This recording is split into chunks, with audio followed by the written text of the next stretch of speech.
ಶ್ರೀಗುರುಭ್ಯೋ ನಮಃ ಪರಮಗುರುಭ್ಯೋ ನಮಃ ಶ್ರೀಮದಾನಂದತೀರ್ಥಭಗವತ್ಪಾದಾಚಾರ್ಯಗುರುಭ್ಯೋ ನಮಃ ವ್ಯಾಸಾಯ ಭವನಾಶಾಯ ಶ್ರೀಶಾಯ ಗುಣರಾಶಯೇ ಹೃದ್ಯಾಯ ಶುದ್ಧವಿದ್ಯಾಯ ಮಧ್ವಾಯ ಚ ನಮೋ ನಮಃ ಅಭ್ರಮಂ ಭಂಗರಹಿತಂ ಅಜಡಂ ವಿಮಲಂ ಸದಾ ಆನಂದತೀರ್ಥಮತುಲಂ ಭಜೆ ತಾಪತ್ರಯಾಪಹಂ ಚಿತ್ರೈಃ ಪದೈಶ್ಚ ಗಂಭೀರೈಃ ವಾಕ್ಯೈರ್ಮಾನೈರಖಂಡಿತೈಃ ಗುರುಭಾವಂ ವ್ಯಂಜಯಂತಿ ಭಾತಿ ಶ್ರೀ ಜಯತೀರ್ಥವಾಕ್ ತಂ ವಂದೇ ನರಸಿಂಹತೀರ್ಥನಿಲಯಂ ಶ್ರೀವ್ಯಾಸರಾಟ್ಪೂಜಿತಂ ಧ್ಯಾಯಂತಂ ಮನಸಾ ನೃಸಿಂಹಚರಣಂ ಶ್ರೀಪಾದರಾಜಂ ಗುರುಂ ಅರ್ಥಿಕಲ್ಪಿತಕಲ್ಪೋಯಂ ಪ್ರತ್ಯರ್ಥಿಗಜಕೇಸರಿ ವ್ಯಾಸತೀರ್ಥಗುರುರ್ಭೂಯಾದಸ್ಮದಿಷ್ಟಾರ್ಥಸಿದ್ಧಯೇ ತಪೋವಿದ್ಯಾವಿರಕ್ತ್ಯಾದಿಸದ್ಗುಣೌಘಾಕರಾನಹಂ ವಾದಿರಾಜ ಗುರುನ್ ವಂದೇ ಹಯಗ್ರೀವಪದಾಶ್ರಯಾನ್ ಭಕ್ತಾನಾಂ ಮಾನಸಾಂಭೋಜಭಾನವೇ ಕಾಮಧೇನವೇ ನಮತಾಂ ಕಲ್ಪತರವೇ ಜಯೇಂದ್ರಗುರವೇ ನಮಃ ಧ್ರುವಾದಿಧ್ವಾಂತರವಯೇ ವೈಷ್ಣವೇಂದೀವರೇಂದವೇ ಶ್ರೀರಾಘವೇಂದ್ರಗುರವೇ ನಮಃ ಕಾರುಣ್ಯಸಿಂಧವೇ ಶ್ರೀಮತೋ ರಾಘವೇಂದ್ರಸ್ಯ ನಮಾಮಿ ಪದಪಂಕಜೇ ಕಾಮಿತಾಶೇಷಕಲ್ಯಾಣಕರಣಾಕಲ್ಪಪಾದಪೌ ಅಜ್ಞಾನತಿಮಿರಚ್ಛೇದಂ ಬುದ್ಧಿಸಂಪತ್ಪ್ರದಾಯಕಂ ವಿಜ್ಞಾನವಿಮಲಂ ಶಾಂತಂ ವಿಜಯಾಖ್ಯಗುರುಂ ಭಜೆ ತಪಸ್ವಾಧ್ಯಾಯಶುಶ್ರೂಷಾ ಕೃಷ್ಣಪೂಜಾರತಂ ಮುನಿಂ ವಿಶ್ವೇಶಮಿಷ್ಟದಂ ವಂದೇ ಪರಿವ್ರಾಟ್ ಚಕ್ರವರ್ತಿನಂ. ಶ್ರೀ ಗುರುಭ್ಯೋ ನಮಃ. ಪ್ರಾತಸ್ಮರಣೀಯರಾದ ನಮ್ಮ ವಿದ್ಯಾಗುರುಗಳಾಗಿರ್ತಕ್ಕಂತಹ ಪರಮ ಪೂಜ್ಯ ಶ್ರೀ ಶ್ರೀ ವಿಶ್ವೇಶ್ವರ ಶ್ರೀಪಾದಂಗಳವರನ್ನು ಭಕ್ತಿಪೂರ್ವಕವಾಗಿ ಸ್ಮರಿಸ್ತಾ ವಿಠ್ಠಲನ ಸನ್ನಿಧಾನದಲ್ಲಿ ಗುರುಗಳ ಆರಾಧನಾ ಪ್ರಯುಕ್ತವಾಗಿ ನಡೀತಾ ಇರ್ತಕ್ಕಂತಹ ಒಂದು ಉಪನ್ಯಾಸ ಮಾಲಿಕೆಯಲ್ಲಿ ನನಗೊಂದು ಈ ಒಂದು ಅಲ್ಪ ಸೇವೆಯನ್ನು ಮಾಡುವಂತಹ ಅವಕಾಶವನ್ನು ಕಲಿಸಿಕೊಟ್ಟಂತಹ ನಮ್ಮ ವಿಶ್ವಪ್ರಸನ್ನ ತೀರ್ಥ ಶ್ರೀಪಾದಂಗಳವರನ್ನು ಭಕ್ತಿಪೂರ್ವಕವಾಗಿ ನಮಸ್ಕರಿಸ್ತಾ ಈ ಒಂದು ಸಂದರ್ಭದಲ್ಲಿ ವಾದಿರಾಜರ ಕೃತಿಗಳಲ್ಲಿ ಕೆಲವು ವಿಚಾರಗಳನ್ನು ಅನುಸಂಧಾನ ಮಾಡಿಕೊಳ್ಳಿಕ್ಕೆ ನಾವಿಲ್ಲಿ ಕೊಡ್ತಿದ್ದೇವೆ. ರಾಜರು ಹಿತೋಪದೇಶವನ್ನು ಮಾಡ್ತಾ ಹೇಳ್ತಾರೆ, ಪರಾರ್ಥಾಶಾಂ ಪರಾಕುರು. ಯಾವತ್ತೂ ಇನ್ನೊಬ್ಬರ ಸಂಪತ್ತಿಗೆ ಆಸೆ ಪಡಬೇಡ. ಎಷ್ಟು ನಮಗೆ ಯೋಗ ಇದೆಯೋ ಅದಕ್ಕನುಗುಣವಾಗಿ ನಮ್ಮ ಆಸೆಯನ್ನು ಇಟ್ಕೊಳ್ಬೇಕು. ನಮ್ಮ ಹೊದ್ದಿಕೆಗೆ ಸರಿಯಾಗಿ ನಾವು ನಮ್ಮ ಕಾಲು ಚಾಚಬೇಕು. ಪಾದಪ್ರಸಾರಣಂ ಕಾರ್ಯಂ ಯಾವತ್ ಆಚ್ಛಾದನಾಂಕ್ಷಂ. ನಮಗೆ ಪರಮಾತ್ಮ ಎಷ್ಟು ಕೊಟ್ಟಿರ್ತಾನೆ, ತೇನತ್ಯಕ್ಷೇನ ಪುಂಚೀಥಾಹ ಮಾ ಗೃಧ ಕಸ್ಯ ಸಿದ್ಧನಂ ಅಂತ ಉಪನಿಷತ್ ಸಂದೇಶ ಕೊಟ್ಟ ಹಾಗೆ ನಮ್ಮ ಪಾಲಿಗೆ ಎಷ್ಟಿದೆಯೋ ಅದರಲ್ಲಿ ನಾವು ತೃಪ್ತಿ ಪಡಬೇಕು. ಅದಕ್ಕಿಂತ ಹೆಚ್ಚಿಗೆ ಆಸೆ ಪಡಬಾರದು. ಆಸೆ ಎಂಬುದು ಬಹಳ ಕೆಟ್ಟದ್ದು. ನಾವು ಆಶೆಯ ದಾಸರಾಗಿಬಿಟ್ರೆ ಎಲ್ಲರ ದಾಸರಾಗಬೇಕಾಗತ್ತೆ. ಆಶಾಯಾಹ ಯೇ ದಾಸಾಹ ತೇ ದಾಸಾಹ ಸರ್ವಲೋಕಸ್ಯ. ಆಶಾ ಯೇಷಾಂ ದಾಸಿ ತೇಷಾಂ ದಾಸಾಯತೆ ಲೋಕಃ ಅಂತ. ನಾವು ಆಶೆಗೆ ದಾಸರಾದರೆ ಎಲ್ಲ ಜನರಿಗೂ ದಾಸರಾಗಬೇಕಾಗತ್ತೆ. ಆಶೆಯೇ ನಮ್ಮ ದಾಸಿಯಾದರೆ ಲೋಕವೇ ನಮ್ಮ ದಾಸವಾಗತ್ತೆ ಅಂತ ಹೇಳ್ತಕ್ಕಂಥ ಒಂದು ಸ್ವಾರಸ್ಯವಾದ ಸುಭಾಷಿತ ಸಂಸ್ಕೃತದಲ್ಲಿದೆ. ಆದ್ದರಿಂದ ಅತಿಯಾದ ಆಸೆ ಪಡಬಾರದು. ನಮ್ಮ ಪಾರಿಗೆ ಬಂದದ್ದೇನಿದೆ ಅದರಲ್ಲೇ ತೃಪ್ತಿ ಪಡಬೇಕು. ಇನ್ನೊಬ್ಬರ ಸ್ವತ್ತಿಗೆ ನಾವು ಆಸೆ ಪಡಬಾರದು. ಒಂದು ಕಾಲದಲ್ಲಿ ಮಿಥಿಲಾಪಟ್ಟಣದಲ್ಲಿ ಒಬ್ಬ ರಾಜ, ಅವನ ಹೆಸರು ನಿಮಿ ಅಂತ, ಬಹಳ ಪರಾಕ್ರಮಿಯಾಗಿದ್ದ. ಸಕಲ ಶಾಸ್ತ್ರ ಪಾರಂಗತನಾಗಿದ್ದ. ಪ್ರತಿ ದಿವಸ ತನ್ನ ಊಟ ಆದಮೇಲೆ ಮಧ್ಯಾಹ್ನ ಕಾವ್ಯಶಾಸ್ತ್ರ ವಿನೋದ ಮಾಡ್ತಾ ಇದ್ದ. ಕಾವ್ಯಶಾಸ್ತ್ರ ವಿನೋದೇನ ಕಾಲೋ ಗಚ್ಚತಿ ಧೀಮತಾಂ. ಬುದ್ಧಿವಂತರಾದವರು ಕಾಲಹರಣ ಹೇಗೆ ಮಾಡಬೇಕು ಅಂದರೆ ಕಾವ್ಯಶಾಸ್ತ್ರ ವಿನೋದದಿಂದ ಕಾಲಹರಣ ಮಾಡಬೇಕು. ನಮ್ಮಲ್ಲಿ ಕಾಲ ಕಳೆದಕ್ಕೆ ಬೇಕಾದಷ್ಟು ಸೌಲಭ್ಯಗಳಿವೆ. ಟಿ ವಿ ಮುಂದೆ ಕೂತ್ಕೊಂಡ್ರೆ ಹೊತ್ತು ಹೋಗುತ್ತೆ, ಮೊಬೈಲ್ ಕೈಲಿಟ್ಕೊಂಡ್ರೆ ಹೊತ್ತು ಹೋಗಿದೆ ಗೊತ್ತಾಗಲ್ಲ.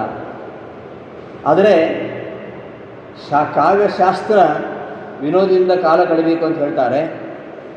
ಮಂತ್ರಿ ಜೊತೆಗೆ ಕೂತ್ಕೊಂಡು ಸರಸ ಸಂಭಾಷಣೆ ಮಾಡ್ತಾ ಅವ ಕಾಲ ಕಳೀತಾ ಇದ್ದ. ಹೀಗೆ ಒಂದು ದಿವಸ ಮಾತಾಡ್ತಾ ನಿಂತ್ಕೊಂಡಿರುವಾಗ ಒಂದು ಹದ್ದಿನಂತಹ ಒಂದು ಹಕ್ಕಿ ಒಂದು ಮಾಂಸ ತುಂಡನ್ನು ಕಚ್ಚಿಕೊಂಡು ಹಾರಿ ಹೋಗ್ತಾ ಇರ್ತದೆ. ಅದನ್ನು ನೋಡಿ ನೂರಾರು ಹದ್ದುಗಳು ಬೆನ್ನತ್ತುತ್ತವೆ. ಎಲ್ಲಿದ್ವೋ ಏನು, ಮಾಂಸ ತುಂಡು ಕಂಡಾಕ್ಷಣ ಅವು ಬರ್ತವೆ. ಹದ್ದು ಎಷ್ಟು ಮೇಲಕ್ಕೆ ಇದ್ದರೂ ಕೂಡ ಅದರ ದೃಷ್ಟಿ ಕೆಳಗೆ ಬಿದ್ದಿರತಕ್ಕಂತಹ ಮಾಂಸ ತುಂಡಿನ ಮೇಲೆ. ಮನುಷ್ಯರ ಆಸೆ ಹಾಗಿರಬಾರ್ದು ಅಂತ. ಮನುಷ್ಯ ಎತ್ತರಕ್ಕೇರಿದಷ್ಟು ಅವನ ಆಸೆಗಳು ಉನ್ನತವಾಗಿರಬೇಕು. ಮಹತಾಂ ಖಲು ಉತ್ಸರ್ಪಿಣಿ ಆಕಾಂಕ್ಷ ಅಂತ ಕಾಳಿದಾಸ ಹೇಳ್ತಾನೆ. ಮಹಾತ್ಮರ ಆಸೆ ದೊಡ್ಡದಿರ್ತದೆ ಅಂತ, ಸಣ್ಣ ಪುಟ್ಟ ವಸ್ತುಗೆ ಆಸೆ ಪಡೋದಿಲ್ಲ ಅವರು. ಹದ್ದು ಎಷ್ಟು ಮೇಲಕ್ಕೆ ಹೋದರೂ ಕೂಡ ನೆಲದ ಮೇಲೆ ಇರತಕ್ಕಂತಹ ಮಾಂಸ ತುಂಡಿನ ಮೇಲೆ ಅದಕ್ಕೆ ಕಣ್ಣು. ಅಂಥ ಹದ್ದು ಒಂದು ಮಾಂಸ ತುಂಡನ್ನು ಕಚ್ಚಿಕೊಂಡು ಹಾರಿಕೊಂಡು ಹೋಗ್ತಾ ಇರಬೇಕಾದ್ರೆ, ಕಚ್ಕೊಂಡು ತಿಂತಾ ಇರಬೇಕಾದ್ರೆ ಎಲ್ಲ ಹದ್ದುಗಳು ಬಂದು ಮುತ್ತುತ್ತವೆ. ತನಗೂ ಅದು ಬೇಕು ಅಂತ ಆ ಹದ್ದನ್ನು ಕಚ್ಚಿ ಅದನ್ನು ಕಿತ್ಕೊಳ್ಳಿಕ್ಕೆ ಪ್ರಯತ್ನ ಪಡ್ತಾವೆ. ಈ ಒಂದು ಉದಾಹರಣೆ ನಾವು ಇವತ್ತು ಸಮನ್ವಯ ಮಾಡ್ಕೊಳ್ಬೋದು. ಈ ರೀತಿಯಾಗಿ ಇನ್ನೊಬ್ಬರ ಸ್ವತ್ತನ್ನು ಕಸಿದುಕೊಳ್ಳಿಕ್ಕೆ ಎಷ್ಟು ಜನ ಹೊಂಚಿ ಹಾಕ್ತಾರೆ, ಹೇಗೆಲ್ಲ ಮೋಸ ಮಾಡ್ತಾರೆ. ಇವರು ಇಂತಹ ಹದ್ದುಗಳಿಗಿಂತ ಏನು ಕಡಿಮೆ ಇಲ್ಲ. ಆ ಹದ್ದನ್ನು ಪೀಡಿಸ್ತಾ ಇದ್ದು ಅದನ್ನು ಹೇಗಾದರೂ ಮಾಂಸವನ್ನು ಕಿತ್ಕೋಬೇಕು ಅಂತ ಆ ಹದ್ದನ್ನು ಕಚ್ಚಿ ತಿಂತಾ ಇವೆ. ತುಂಬ ಗಾಯ ಆಗಿದೆ ಆ ಹದ್ದಿಗೆ. ಇದು ಆ ಹದ್ದುಗಳಿಂದ ಪಾರಾಗಿ ಹಾರಿ ಹೋಗಬೇಕು ಅಂತ ಪ್ರಯತ್ನ ಮಾಡ್ತು, ಬಿಡಲಿಲ್ಲ. ಬಹಳ ಕಷ್ಟ ಆಯಿತು. ಕೊನೆಗೆ ಆ ಹದ್ದುಗಳ ಹಿಂಸೆ ತಾಳಲಾರದೆ ಆ ಮಾಂಸ ತುಂಡನ್ನು ಬಿಟ್ಟು ಹಾರಿ ಹೋಯಿತು. ಆಮೇಲೆ ಯಾವ ಹದ್ದು ಅದರ ಹತ್ರ ಬರಲಿಲ್ಲ. ಎಲ್ಲ ಹದ್ದುಗಳು ಆ ಮಾಂಸ ತುಂಡಿನ ಕಡೆಗೆ ಹೋಯಿತು. ಎಲ್ಲಿವರೆಗೆ ಮನುಷ್ಯನ ಹತ್ರ ತನಗೆ ಬೇಕಾದ್ದು ಇರ್ತದೋ ಅಲ್ಲಿವರೆಗೆ ಎಲ್ಲ ಮನುಷ್ಯರು ಬರ್ತಾರೆ, ಅದನ್ನು ಕಬಳಿಸಲಿಕ್ಕೆ ನೋಡ್ತಾರೆ. ಅದು ಸಿಗುದಂತಾದಾಗ ದೂರ ಹೋಗ್ತಾರೆ. ಉಂಟಾದ ಕಾಲಕ್ಕೆ ನೆಂಟರಿಷ್ಟರು ಬಂಟರಾಗಿ ಬಂದು ಬಾಗಿಲ ಕಾಯುವರು. ಉಂಟಾದ ತನ ತಪ್ಪಿ ಬಡತನ ಬಂದರೆ ಒಂಟೆಯಂತೆ ಕತ್ತ ಮೇಲಕ್ಕೆ ಎತ್ತುವರಯ್ಯ ಕಾಡ ಬೆಳೆದಿಂಗಳು ಈ ಸಂಸಾರ ಅಂತ ಶ್ರೀಪಾದರಾಜರು ಹೇಳ್ತಾರೆ. ಎಲ್ಲವೂ ಇದ್ದಾಗ ಎಲ್ಲರೂ ಬರ್ತಾರೆ, ಏನೂ ಇಲ್ಲ ಅಂತಂದ್ರೆ ಯಾರೂ ಬರೋದಿಲ್ಲ. ಕೊನೆಗೆ ಆ ಮಾಂಸ ತುಂಡು ಬಿಟ್ಟು ಹಾರಿ ಹೋದ ಕೂಡಲೇ ಮತ್ತೆ ಯಾವ ಹದ್ದು ಅದನ್ನು ಪೀಡಿಸಲಿಲ್ಲ. ಹಾಗೆಯೇ ಕೆಲವರು ನಮ್ಮ ಹತ್ರ ಇರತಕ್ಕಂತಹ ವಸ್ತುವನ್ನು ಕಿತ್ಕೊಳ್ಳಿ ಆಸೆ ಪಡ್ತಾ ಇರ್ತಾರೆ. ಇದನ್ನು ನೋಡಿ ರಾಜ ಅಂತರ್ಮುಖಿಯಾದ. ಎಲ್ಲ ನನ್ನ ಹತ್ರ ಯಾಕೆ ಬರ್ತಾರೆ, ನನ್ನ ಹತ್ರ ಏನೋ ಇದೆ ಅಂತ ಬರ್ತಾರೆ, ನನ್ನ ಹತ್ರ ಏನೂ ಇಲ್ಲ ಅಂತ ಆದರೆ ಯಾರೂ ಬರುವುದಿಲ್ಲ ಅಂತ. ಇದನ್ನು ನೋಡಿ ಹೇಳ್ತಾನೆ ನಿಮಿ ಮಂತ್ರಿಗೆ, ನೋಡು ಮಾಂಸದೊಡನ್ನು ಕಚ್ಚಿಕೊಂಡು ಹೋಗ್ತಾ ಇರತಕ್ಕಂತಹ ಆ ಹದ್ದಿಗೆ ಎಷ್ಟು ಹದ್ದುಗಳು ಮುತ್ತಿಕೊಂಡು ಅದನ್ನು ಹಿಂಸೆ ಕೊಡಲಿಕ್ಕೆ ಶುರು ಮಾಡಿದ್ದು. ಯಾವಾಗ ಆ ಹದ್ದು ಮಾಂಸದೊಂಡನ್ನು ಬೀಸಾಕಿತೋ ಆಗ ಎಲ್ಲ ಹದ್ದುಗಳು ಆ ಹದ್ದನ್ನು ಬಿಟ್ಟು ದೂರ ಹೋದವು. ಹಾಗೆಯೇ ಇನ್ನೊಬ್ಬರ ವಸ್ತುವಿಗೆ ಕಿತ್ತಾಡತಕ್ಕಂಥ ಹದ್ದುಗಳು ತುಂಬ ಇರ್ತವೆ. ಆ ತರಹ ಇರಬಾರ್ದು. ದೇವರು ನಮಗೇನು ಕೊಟ್ಟಿದ್ದಾನೆ ಅದರಲ್ಲಿಯೇ ನಾವು ಸಂತೋಷ ಪಡಬೇಕು. ಆಸೆಗೊಳಗಾದವನು ಜನರಿಗೆ ದಾಸ ನೆನೆಸುವನು. ಆಸೆಯನ್ನು ನಿಜ ದಾಸಗೈದಿಹ ಪುಂಸಗೆಲ್ಲರೂ ದಾಸರೆಣಿಪರು. ಶ್ರೀಶನಂಗ್ರಿ ಸರೋಜಗಳ ನಿರಾಶೆಯಿಂದಲೇ ಭಜಿಸೆ ಒಲಿದು ರಮಾಸಹಿತ ತನ್ನನೇ ಕೊಡುವ ಕರುಣಾ ಸಮುದ್ರ ಹರಿ. ಎಲ್ಲ ಆಸೆಗಳನ್ನು ತೊರೆದು ಆ ಪರಮಾತ್ಮನ ಕಡೆಗೆ ಹೋದರೆ ನಮ್ಮ ಇಷ್ಟಾರ್ಥ ಎಲ್ಲವೂ ನಮಗೆ ಈಡೇರ್ತವೆ. ಅದನ್ನು ಬಿಟ್ಟು ಆ ಪರಮಾತ್ಮ ಬಿಟ್ಟು ನಾವು ಯಾವುದ್ಯಾವುದಕ್ಕೋ ಆಸೆ ಪಡ್ತಾ ಯಾರ್ಯಾರನ್ನು ಹೋಗಿ ಪೀಡಿಸ್ತೇವೆ, ಯಾರ್ಯಾರ್ದೋ ಮನೆ ಬಾಗಿಲು ತರ್ತೇವೆ. ಹೀಗೆ ನಮಗೆ ಎಷ್ಟು ಸಿಕ್ಕಿದೆಯೋ ಅದರಲ್ಲೇ ತೃಪ್ತಿ ಪಡಬೇಕು. ನಮಗೆ ಯೋಗ್ಯವಾದದ್ದನ್ನು ಸಿಕ್ಕಿದಾಗ ಅದನ್ನು ತಿರಸ್ಕಾರ ಮಾಡಬೇಕು. ಮುಂದೆ ಹೇಳ್ತಾರೆ, ನಿರಾಕ್ರಿಯಾಂ ನಿರಾಕುರು, ನಿರಾಕುರು ನಿರಾಕ್ರಿಯಾಂ. ಯಾವುದು ನಿನಗೆ ಯೋಗ್ಯವಾದ ಸಿಗ್ತದೋ ಅದನ್ನು ತ್ಯಾಗ ಮಾಡಬೇಡ. ಯದೃಚ್ಛಾಲಾಭ ಸಂತುಷ್ಟ, ಎಷ್ಟು ಸಿಗ್ತದೋ ಅದರಲ್ಲಿ ಸಂತುಷ್ಟನಾಗಬೇಕು, ದ್ವಂದ್ವಾತೀತನಾಗಿರಬೇಕು. ಯಾರ ಸಂಪತ್ತು ನೋಡಿ ಮತ್ಸರ ಪಡಬಾರ್ದು, ಸಿದ್ಧಿ ಅಸಿದ್ಧಿಗಳಲ್ಲಿ ಸಮನಾಗಿ ಇರಬೇಕು. ಆ ರೀತಿಯಲ್ಲಿ ಕೃಷ್ಣನ ಗೀತೆಯಲ್ಲಿ ಹೇಳ್ತಾನೆ, ಆ ರೀತಿಯಲ್ಲಿ ಬದುಕಬೇಕು ಅಂತ ಹೇಳ್ತಾ, ನಮಗೆ ಯಾವುದು ಯೋಗ್ಯವಾದದ್ದಿರ್ತದೋ ಅದನ್ನು ನಾವು ತೊರೆಯಬಾರದು. ನಮಗೆ ಯಾವುದು ದಕ್ಕುವಂಥದ್ದಲ್ಲೋ ಅದಕ್ಕೆ ಯಾವತ್ತೂ ಆಸೆ ಪಡಬಾರದು. ಅದು ಎಟುಕದ ದ್ರಾಕ್ಷಿ ಹುಳಿ ಅಂತ ಬಿಟ್ಟು ಬಿಡಬೇಕು.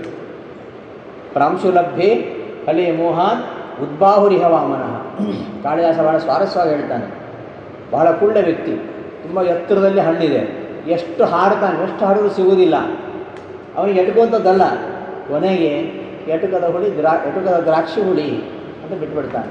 ಹಾಗೆ ನಮಗೆ ಯಾವ ಸಿಗ್ತದೋ ಅದರಲ್ಲಿ ತೃಪ್ತಿ ಬಿಡಬೇಕು, ಯಾವ ಸಿಗುವುದಿಲ್ಲೋ ಅದು ನನ್ನದಲ್ಲ ಅಂತ ಬಿಟ್ಬಿಡಬೇಕು ಅಂತ ಹೇಳ್ತಾ ಮುಂದೆ ಕೃಷ್ಣೇ ಮನಃ ಸ್ಥಿರೀಕುರು.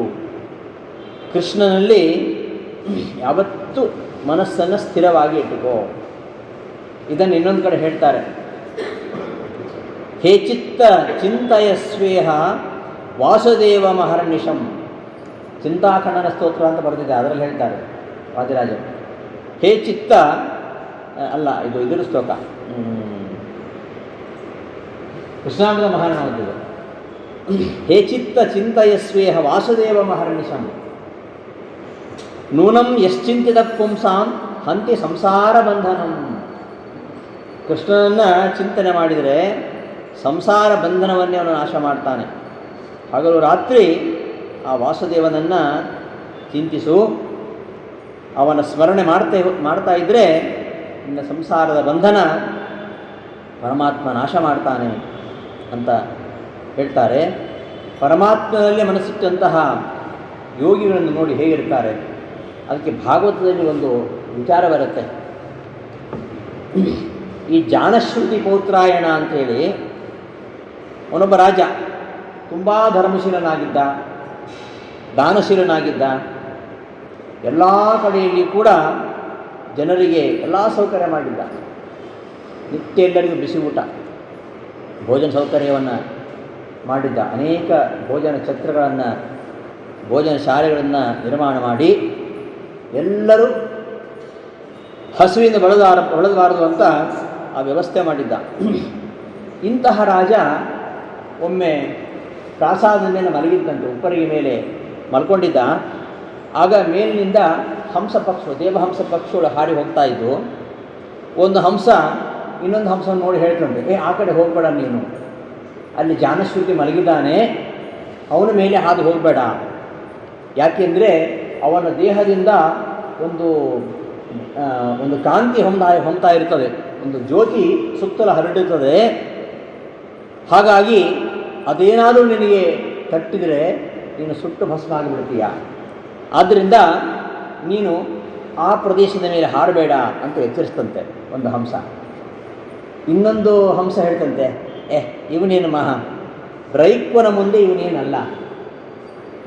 ಬ್ರೈಕ್ವ ಅನ್ನುವ ಇನ್ನೊಬ್ಬ ರಾಜ, ಅವನ ಬಗ್ಗೆ ನೀನು ಏನು ಗೊತ್ತು? ಅವನ ಮುಂದೆ ಇವನು ಏನೂ ಅಲ್ಲ, ಈ ಜಾನಶ್ರುತಿ ಏನೂ ಅಲ್ಲ. ಬ್ರೈಕ್ವನನ್ನು ಹೊಗಳ ಹಾಗೆ ಇವನನ್ನು ಹೊಗಳ್ತೀಯಲ್ಲ, ಅವನ ಯೋಗ್ಯತೆ ಇವನಿಗೆ ಎಲ್ಲಿದೆ ಅಂತ ಮೂದಲಿಸಿ ಮಾತಾಡ್ತಂತೆ. ಈ ಹಂಸಗಳ ಸಂವಾದವನ್ನು ಕೇಳಿಸ್ಕೊಂಡ ರಾಜ, ಯಾರು ಈ ರೈಕ್ವ? ನನಗಿಂತಲೂ ಸಾಧನೆ ಮಾಡತಕ್ಕಂತಹ ಒಬ್ಬ ಯೋಗಿ, ಇವನು ಯಾರು? ಅದನ್ನು ತಿಳ್ಕೊಳ್ಬೇಕು ಅಂತ ಬಹಳ ಒಂದು ಉತ್ಕಂಠೆ ಆಯಿತು. ಅವನನ್ನು ಕಾಣಬೇಕು. ಅವನಿಂದ ಉಪದೇಶ ಪಡಿಬೇಕು ಅಂತ, ಅವನನ್ನು ಮೀರಿಸ್ಬೇಕಂತಲ್ಲ, ಅವನಿಂದ ನಾನು ಉಪದೇಶ ಪಡಿಬೇಕು. ನಾನು ಮಾಡಲಾರದ ಸಾಧನೆ ಏನು ಮಾಡಿದ್ದಾನೆ ತಿಳ್ಕೊಳ್ಬೇಕು, ನಾನು ಆ ದಾರಿ ನಡಿಬೇಕು ಅಂತ ಹುಡುಕಿಸಿದ. ಎಲ್ಲಿ ಹುಡುಕಿದ್ರು ರೈಕೋ ಸಿಗಲಿಲ್ಲ. ಸರಿ, ಹುಡುಕೊಂಡೋದ್ರೆಲ್ಲ ಒಂದು ಕಡೆ ರೈಕೋ ಇದ್ದ. ಎಲ್ಲಿ?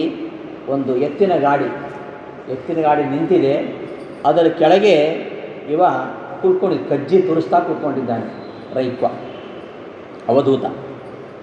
ದೂತರು ನೋಡಿದರು, ರಾಜನ ತಿಳಿಸಿದರು ಇಂತಹ ಕಡೆ ರೈಕ್ವ ಇದ್ದಾನೆ ಅಂತ. ರಾಜ ಅಲ್ಲಿಗೆ ಧಾವಿಸಿ ಬರ್ತಾನೆ. ಬಂದು ಅವನಿಂದ ತಾನು ಉಪದೇಶ ಪಡಿಬೇಕು ಅಂತ. ಉಪದೇಶ ಕೊಡ್ಬೇಕಾದ್ರೆ ಏನಾರು ಕೊಡಬೇಕಲ್ಲ, ಗುರುದಕ್ಷಿಣೆ ಕೊಡಬೇಕಲ್ಲ. ಮೊದಲೇ 100 ಗೋವುಗಳನ್ನ ಕೊಡ್ತಾನಂತ. ಹಸು ಅಂತ ದೊಡ್ಡ ಸಂಪತ್ತು. ಪ್ರತಿಯೊಂದು ಮನೆಯಲ್ಲಿ ಹಸು ಇರಲೇಬೇಕು. ಹಸುವಿಲ್ಲದೆ ಗೃಹಸ್ಥ ಇರಲಿಕ್ಕೆ ಇಲ್ಲ. ಗೃಹಸ್ಥ ಧರ್ಮದಲ್ಲಿ ಅದು ಒಂದು ಗೋಸೇವೆ ಅನ್ನೋದು. ಯಾರ ಮನೆಯಲ್ಲಿ ಹಸು ಇಲ್ವೋ ಅದು ಗೃಹಸ್ಥನ ಮನೆ ಅಲ್ಲ, ಅಷ್ಟು ಪ್ರಾಶಸ್ತ್ಯ ಇದೆ.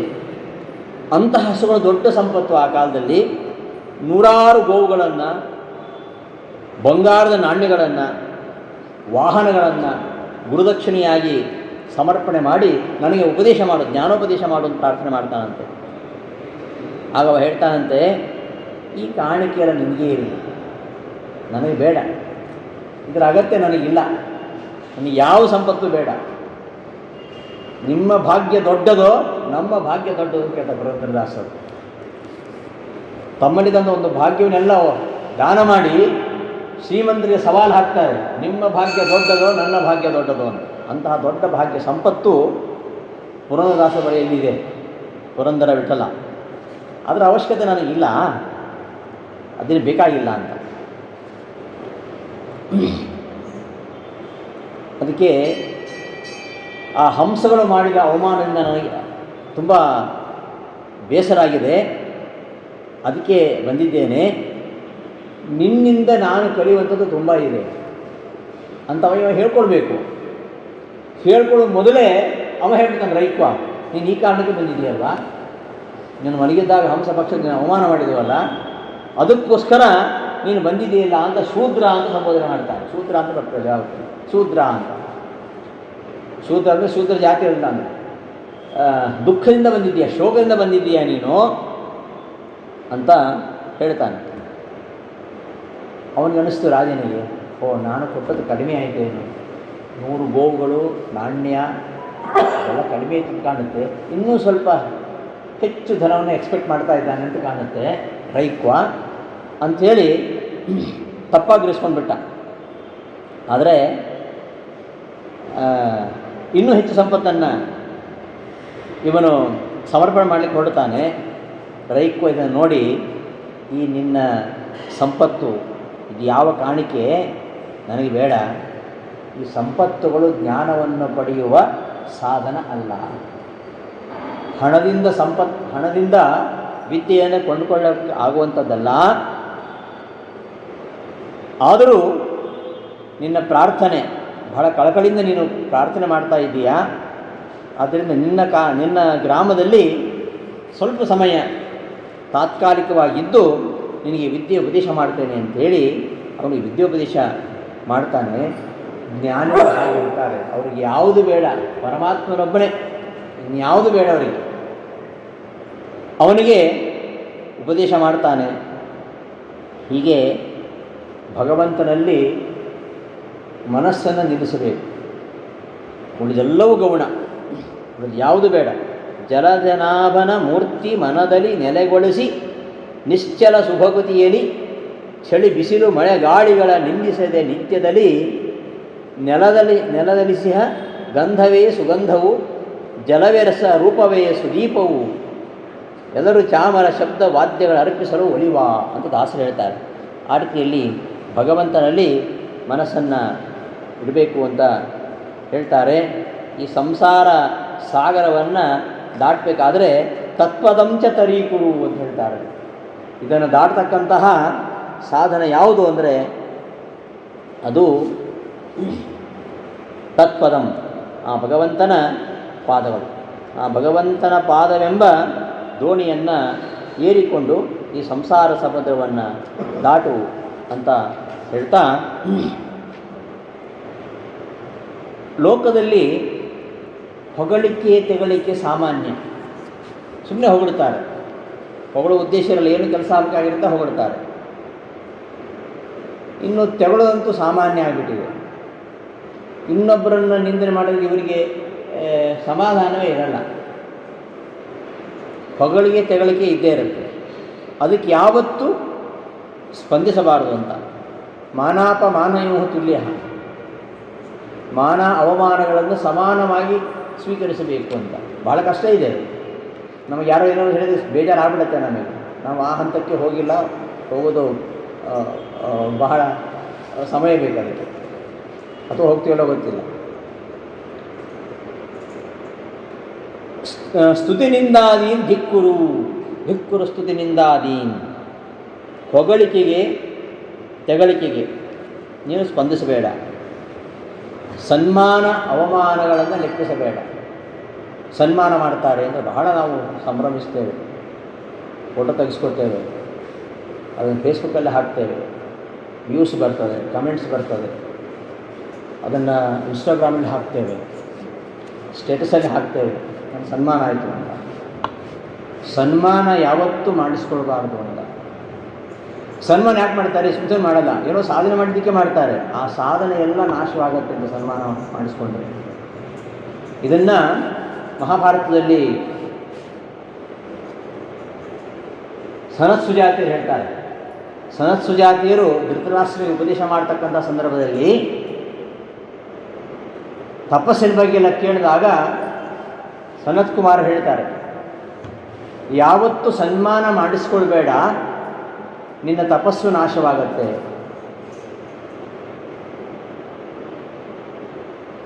ಸನ್ಮಾನ ಮಾಡಿಸ್ಕೊಳ್ಳಿಕ್ಕೋಸ್ಕರ ನಾವೇನೆಲ್ಲ ಮಾಡ್ತೇವೆ. ರಾಜ್ಯೋತ್ಸವ ಸಿಗಬೇಕಾದ್ರೆ ದೊಡ್ಡ ಅಪ್ಲಿಕೇಶನ್ ಕೊಡಬೇಕು, ದೊಡ್ಡ ಪ್ರಪೋಸಲ್ಲೇ ಇದೆ. ನಾನು ಉಜಿರಿದ್ದಾಗ ಬರ್ತಾಯಿದ್ರು ಪ್ರೆಸ್ಸಿಗೆ, ಅದೆಲ್ಲ ಟೈಪ್ ಮಾಡಿಸೋದು, ಪ್ರಪೋಸಲ್ ಕಳಿಸೋದು, ಎಷ್ಟೋ ಕಾಪಿ ಕಳಿಸೋದು, ನನಗೆ ಸನ್ಮಾನ ಮಾಡಿ ಅಂತ. ಅದನ್ನು ವೆರಿಫೈ ಮಾಡಿ ಅವರು ಯಾರನ್ನೋ ಸೆಲೆಕ್ಟ್ ಮಾಡ್ತಾರೆ. ಅಪ್ಲಿಕೇಶನ್ ಹಾಕಿ ಸನ್ಮಾನ ಮಾಡಿಸ್ಕೊಳ್ಳೋದು, ಸನ್ಮಾನ ಬೇಕು. ಸನ್ಮಾನ ಮಾಡ್ತೀವಿ ಅಂದ್ರೆ ಮಾಡಿಸ್ಕೊಳ್ಬಾರ್ದು ಅಂತ. ಸನ್ಮಾನಕ್ಕೂ ಹಿಗ್ಗಬಾರ್ದು. ಸನ್ಮಾನ ಮಾಡಿಸ್ಕೊಂಡು ನಮ್ಮ ತಪಸ್ಸು ನಾಶವಾಗುತ್ತೆ, ನಮ್ಮ ಸಿದ್ಧಿ ನಾಶವಾಗುತ್ತೆ. ಆದ್ದರಿಂದ ಸನ್ಮಾನವನ್ನು ಮಾಡಿಸ್ಕೊಳ್ಬೇಡ. ಯಾರಾದರೂ ನಿನ್ನನ್ನು ಹೊಗಳಿದರೆ ಅದರಿಂದ ದೂರ ಇರು. ಪ್ರಶಂಸೆ ಮಾಡಿದರೆ, ಸನ್ಮಾನ ಮಾಡಿದರೆ ಅದರಿಂದ ದೂರ ಇರಬೇಕು ಅಂತ. ಅದು ಸನ್ಮಾನ ಅನ್ನೋದು ವಿಷಪ್ರಾಶನದಷ್ಟು ದುಃಖಕಾರಿ ಅಂತದ್ದು. ನಾವು ಹಿಗ್ಗುತ್ತೇವೆ ಸನ್ಮಾನದಿಂದ. ಯಾರಾದರೂ ನಿಂದಿಸಿದರೆ ಏನೋ ಅವನಿಗೇನೋ ಖುಷಿ ಆಗುತ್ತೆ, ನನ್ನಿಂದ ಅವನು ಖುಷಿ ಆಗುತ್ತೆ, ನಾವು ಖುಷಿ ಪಡಲಿ ಬಿಡು ಅಂತ. ಅದಕ್ಕೆ ಯಾಕೆ ನಾವು ತಲೆ ಕೆಡಿಸ್ಕೊಳ್ಬೋದು? ನಾವು ಆರಾಮಾಗಿರ್ತೇವೆ. ಅವ ಏನೋ ಅಂತ ನಾವು ತಲೆ ಕೆಡಿಸ್ಕೊಂಡ್ರೆ ನಮ್ಮ ಆರೋಗ್ಯ ಹಾಳಾಗುತ್ತೆ. ಅದರಿಂದ ಬೇರೆ ಏನೋ ಆಗೋದಿಲ್ಲ. ಮನ್ನಿಂದಯ ಇದು ಜನ ಪರಿತೋಷಮೇತಿ ಅಲ್ವಾ? ನಮ್ಮನ್ನು ನಿಂದನೆ ಮಾಡೋದ್ರಿಂದ ಅವರಿಗೆ ಸಂತೋಷವಾಗತ್ತೆ ಅಂತಾದರೆ, ಯಾವುದೇ ಪ್ರಯತ್ನವಿಲ್ಲದೆ ಇನ್ನೊಬ್ಬರನ್ನು ಸಂತೋಷಪಡಿಸಿದಂತಹ ಒಂದು ಅವಕಾಶ ನಮ್ಗೆ ಸಿಕ್ಕಿದಂಗೆ ಆಯ್ತಲ್ಲ. ಸಂತೋಷಂ ಜನಯೇತ್ ಪ್ರಾಜ್ಞ. ಯಾವತ್ತು ಇನ್ನೊಬ್ಬರನ್ನು ಖುಷಿಪಡಿಸ್ಬೇಕಂತೆ. ಅದಕ್ಕೋಸ್ಕರ ನಾವು ಏನೇನು ಮಾಡಬೇಕಾಗುತ್ತೆ, ಕಷ್ಟಪಡಬೇಕಾಗುತ್ತೆ. ಏನೂ ಕಷ್ಟಪಡಬೇಕಾಗಿಲ್ಲ. ಅವರು ನಿಂದಿಸಿದರೆ ನಾವು ಸುಮ್ಮನೆ ಇದ್ರಾಯಿತು. ಏನೋ ನಮ್ಮನ್ನು ನಿಂದಿಸಿದವ್ರಿಗೇನೋ ಸಂತೋಷವಾಗುತ್ತೆ. ಎಷ್ಟು ಸುಲಭವಾಗಿರ್ತಕ್ಕಂಥ ಉಪಾಯ. ಇದಕ್ಕಿಂತ ಬೇರೆ ಅನುಗ್ರಹ ಉಂಟಾ? ನಾನು ಯಾವ ಪ್ರಯತ್ನ ಮಾಡದೆ ಅವನನ್ನು ಸಂತೋಷಗೊಳಿಸಿದ್ದೇನೆ ಅಂದರೆ ಇದು ಭಗವಂತ ನನ್ನ ಮೇಲೆ ಮಾಡಿದಂಥ ಅನುಗ್ರಹ ಅಂತ ಭಾವಿಸ್ಕೋಬೇಕು. ಅದಕ್ಕೆ ಸಮದುಃಖ ಸುಖಂ ಸ್ಥಿರಂ ಸಮದುಃಖ ಸುಖಂ ಧೀರಂ ಸೋಮೃತತ್ವಾಯ ಕಲ್ಪತೆ. ಮೋಕ್ಷ ಗಳಿಸಬೇಕಾದ್ರೆ ಧೀರನಾಗಬೇಕು. ಧೀರ ಅಂದರೆ ಜ್ಞಾನಿ ಅಂತ. ಧಿಯಾರಮರೀತಿ ಧೀರ, ಜ್ಞಾನಿ. ಆ ಜ್ಞಾನಿ ಆಗಬೇಕಾದ್ರೆ ಅವನು ಸಮದುಃಖ ಸುಖನಾಗಬೇಕು. ಮೊದಲು ಸುಖ ದುಃಖನ ಸಮಾನವಾಗಿ ಸ್ವೀಕರಿಸದೆ ಹೋದರೆ ಅದರಲ್ಲೇ ಅವನ ಆಯುಷ್ಯ ಕಳೆದೋಗುತ್ತೆ. ಯಾರೋ ಏನೋ ಅಂದರು ಅಂದರೆ ಇವ ಒಂದು ಅಂದ, ಅವ ಒಂದು ಅಂದ, ಇವ ಒಂದು ಕಮೆಂಟ್ ಮಾಡಿದ ಮೊಬೈಲಲ್ಲಿ, ಅದಕ್ಕೆ ಅವನು ಕಮೆಂಟ್ ಮಾಡಿದ, ಇದು ಹೀಗೆ ಬೆಳೀತಾನೆ ಹೋಗ್ತದೆ. ಮುಂದೆ ಇಬ್ಬರು ಕೋರ್ಟ್ ಕಡೆಗಡೆ ಹಾಕ್ತಾರೆ. ಮಾನನಷ್ಟ ಮೊಕದ್ದಮೆ ಅಂತ ಕೋರ್ಟಿಗೆ ಹೋದರೆ ಮತ್ತೆ ಆಯುಷ್ಯ ಪೂರ್ತಿ ಅದರಲ್ಲೇ ಬಡಿದಾಡು, ಸಾಧನೆ ಏನೂ ಇಲ್ಲ. ಅವೆರಡನ್ನು ಸಮಾನವಾಗಿ ಸ್ವೀಕರಿಸಬೇಕು. ಯಾರೇ ನಮ್ಮ ಬಗ್ಗೆ ಕೆಟ್ಟ ಮಾತಾಡಿದರೂ ಅದು ತಿರಸ್ಕಾರ ಮಾಡಬೇಕು. ಮಾ ಅಮಂಗಲಂ ಮಂಸ್ಥಾಹ ಅಂತ ಹೇಳ್ತಾಳೆ ಸುನೀತಿ. ಧ್ರುವನಿಗೆ ಅವಮಾನ ಆಯಿತು. ಧ್ರುವಕುಮಾರನಿಗೆ ಚಿಕ್ಕಮ್ಮನಿಂದ ಅವಮಾನ ಆಯಿತು, ಸುರುಚಿಯಿಂದ ಅವಮಾನ ಆಯಿತು. ನೀನು ಈ ಉತ್ಥಾನಪಾದನ ತೊಡೆ ಮೇಲೆ ಕೂತ್ಕೋಬೇಕಾದ್ರೆ ಮತ್ತೊಮ್ಮೆ ನನ್ನ ಉದರದಲ್ಲಿ ಹುಟ್ಟಿ ಬಾ ಅಂತ ದೂರ ತಳ್ಳಿಬಿಡ್ತಾಳೆ ಸುರುಚಿ. ಅವ ಹೋಗಿ ಅಮ್ಮನಿಗೆ ಹೇಳ್ತಾನೆ. ಅಮ್ಮ ಸುನೀತಿ ಸುರುಚಿ ನಿಂದಿಸಲಿಲ್ಲ, ಮಗನಿಗೆ ಬುದ್ಧಿವಾದ ಹೇಳ್ತಾಳೆ. ಯಾವತ್ತು ಯಾರಿಗೂ ನಾವು ಕೇಳ ಬಯಸಬಾರದು. ಅವಮಾನ ಆಯಿತು. ಆ ಅವಮಾನ ಆಗಿದ್ದರಿಂದಾಗಿ ಧ್ರುವ ಶಾಶ್ವತ ಪದವಿ ಪಡೆದ. ಅವಮಾನ ಆಯಿತು ಅಂತ ಅವನು ಸೆಣಸಾಟಕ್ಕೆ ಇಳಿದಿದ್ರೆ ಅವ ಯಾವ ಸ್ಥಾನವನ್ನು ಬಯಸಿದ್ನೋ ಅದಕ್ಕಿಂತ ಶ್ರೇಷ್ಠವಾಗಿರ್ತಕ್ಕಂತಹ ಸ್ಥಾನ ಸಿಕ್ಕಿತು. ಅವತ್ತು ಸುರುಚಿ ಅವಮಾನ ಮಾಡದೆ ಹೋಗಿದ್ರೆ ಅವ ಕಾಡಿಗೆ ಹೋಗ್ತಾ ಇರಲಿಲ್ಲ, ತಪಸ್ಸು ಮಾಡ್ತಾ ಇರಲಿಲ್ಲ, ವಾಸುದೇವನ ದರ್ಶನ ಆಗ್ತಾ ಇರಲಿಲ್ಲ, ಅವನಿಗೆ ಆ ಅಚ್ಯುತವಾಗಿರತಕ್ಕಂತಹ ಧ್ರುವ ಪದವಿ ದೊರೀತಾ ಇರಲಿಲ್ಲ. ಅಷ್ಟು ಉನ್ನತ ಸ್ಥಾನಕ್ಕೆ ಹೋಗಲಿಕ್ಕೆ ಕಾರಣ ಯಾವುದು? ಸುರುಚಿ ಮಾಡಿದಂತಹ ಅವಮಾನ.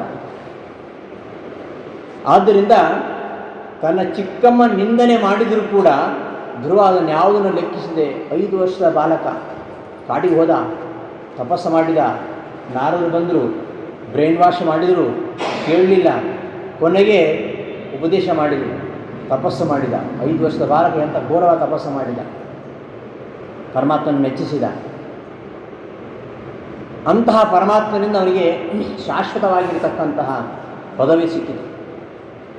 ಆದ್ದರಿಂದ ಯಾವತ್ತೂ ಇನ್ನೊಬ್ಬರ ಹೊಗಳಿಕೆ ಅಥವಾ ತೆಗಳಿಕೆ ಅದನ್ನು ನೀನು ಮನಸ್ಸಿಗೆ ಹಚ್ಕೋಬೇಡ. ಧಿಕ್ಕುರು ಸ್ತುತಿನಿಂದಾದೀನ್, ಯಾರೇ ನಿನ್ನನ್ನು ನಿಂದನೆ ಮಾಡಿದರೆ, ಸ್ತುತಿ ಮಾಡಿದರೆ ಅದನ್ನು ಧಿಕ್ಕರಿಸು ಅಂತ ಹೇಳ್ತಾ, ಹೊಟ್ಟೆಪಾಡಿಗೆ ಬದುಕುವುದಲ್ಲ. ಬದುಕುವುದು ಯಾಕೆಂದರೆ ಹೊಟ್ಟೆಪಾಡಿಗೆ ಬದುಕುವುದಾಗಿಬಿಟ್ಟಿದೆ.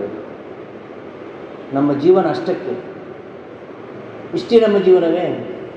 ಇಷ್ಟೆಲ್ಲ ಗಳಿಸ್ತಾರೆ ನೆಟ್ಟಿಗೆ ಊಟ ಮಾಡೋದಿಲ್ಲ ಮನೆಯಲ್ಲಿ. ಗಳಿಸಿ ಯಾರಿಗೆ ಮಾಡಿರ್ತಾರೋ ಗೊತ್ತಿಲ್ಲ. ಎಷ್ಟು ಗಳಿಸಿದರೂ ತೃಪ್ತಿ ಇಲ್ಲ.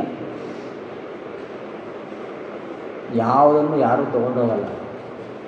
ಒಂದು ಸೂಜಿ ಮನೆಯಷ್ಟು ಜಾಗವನ್ನು ಸಾವಿರಾರು ಎಕರೆ ಇರತಕ್ಕಂಥ ಒಬ್ಬ ಕೋಟ್ಯಾಧಿಪತಿ ತೆಗೆದುಕೊಳ್ಳಲಿಕ್ಕೂ ಆಗೋದಿಲ್ಲ. ಎಂತೆಂಥವ್ರು ಈ ದೇಶವನ್ನು ಆಳಿದರು, ಯಾರು ಹೋಗುವಾಗ ಮಾಡ್ಕೊಂಡು ಎತ್ಕೊಂಡು ಹೋಗಲಿಲ್ಲ.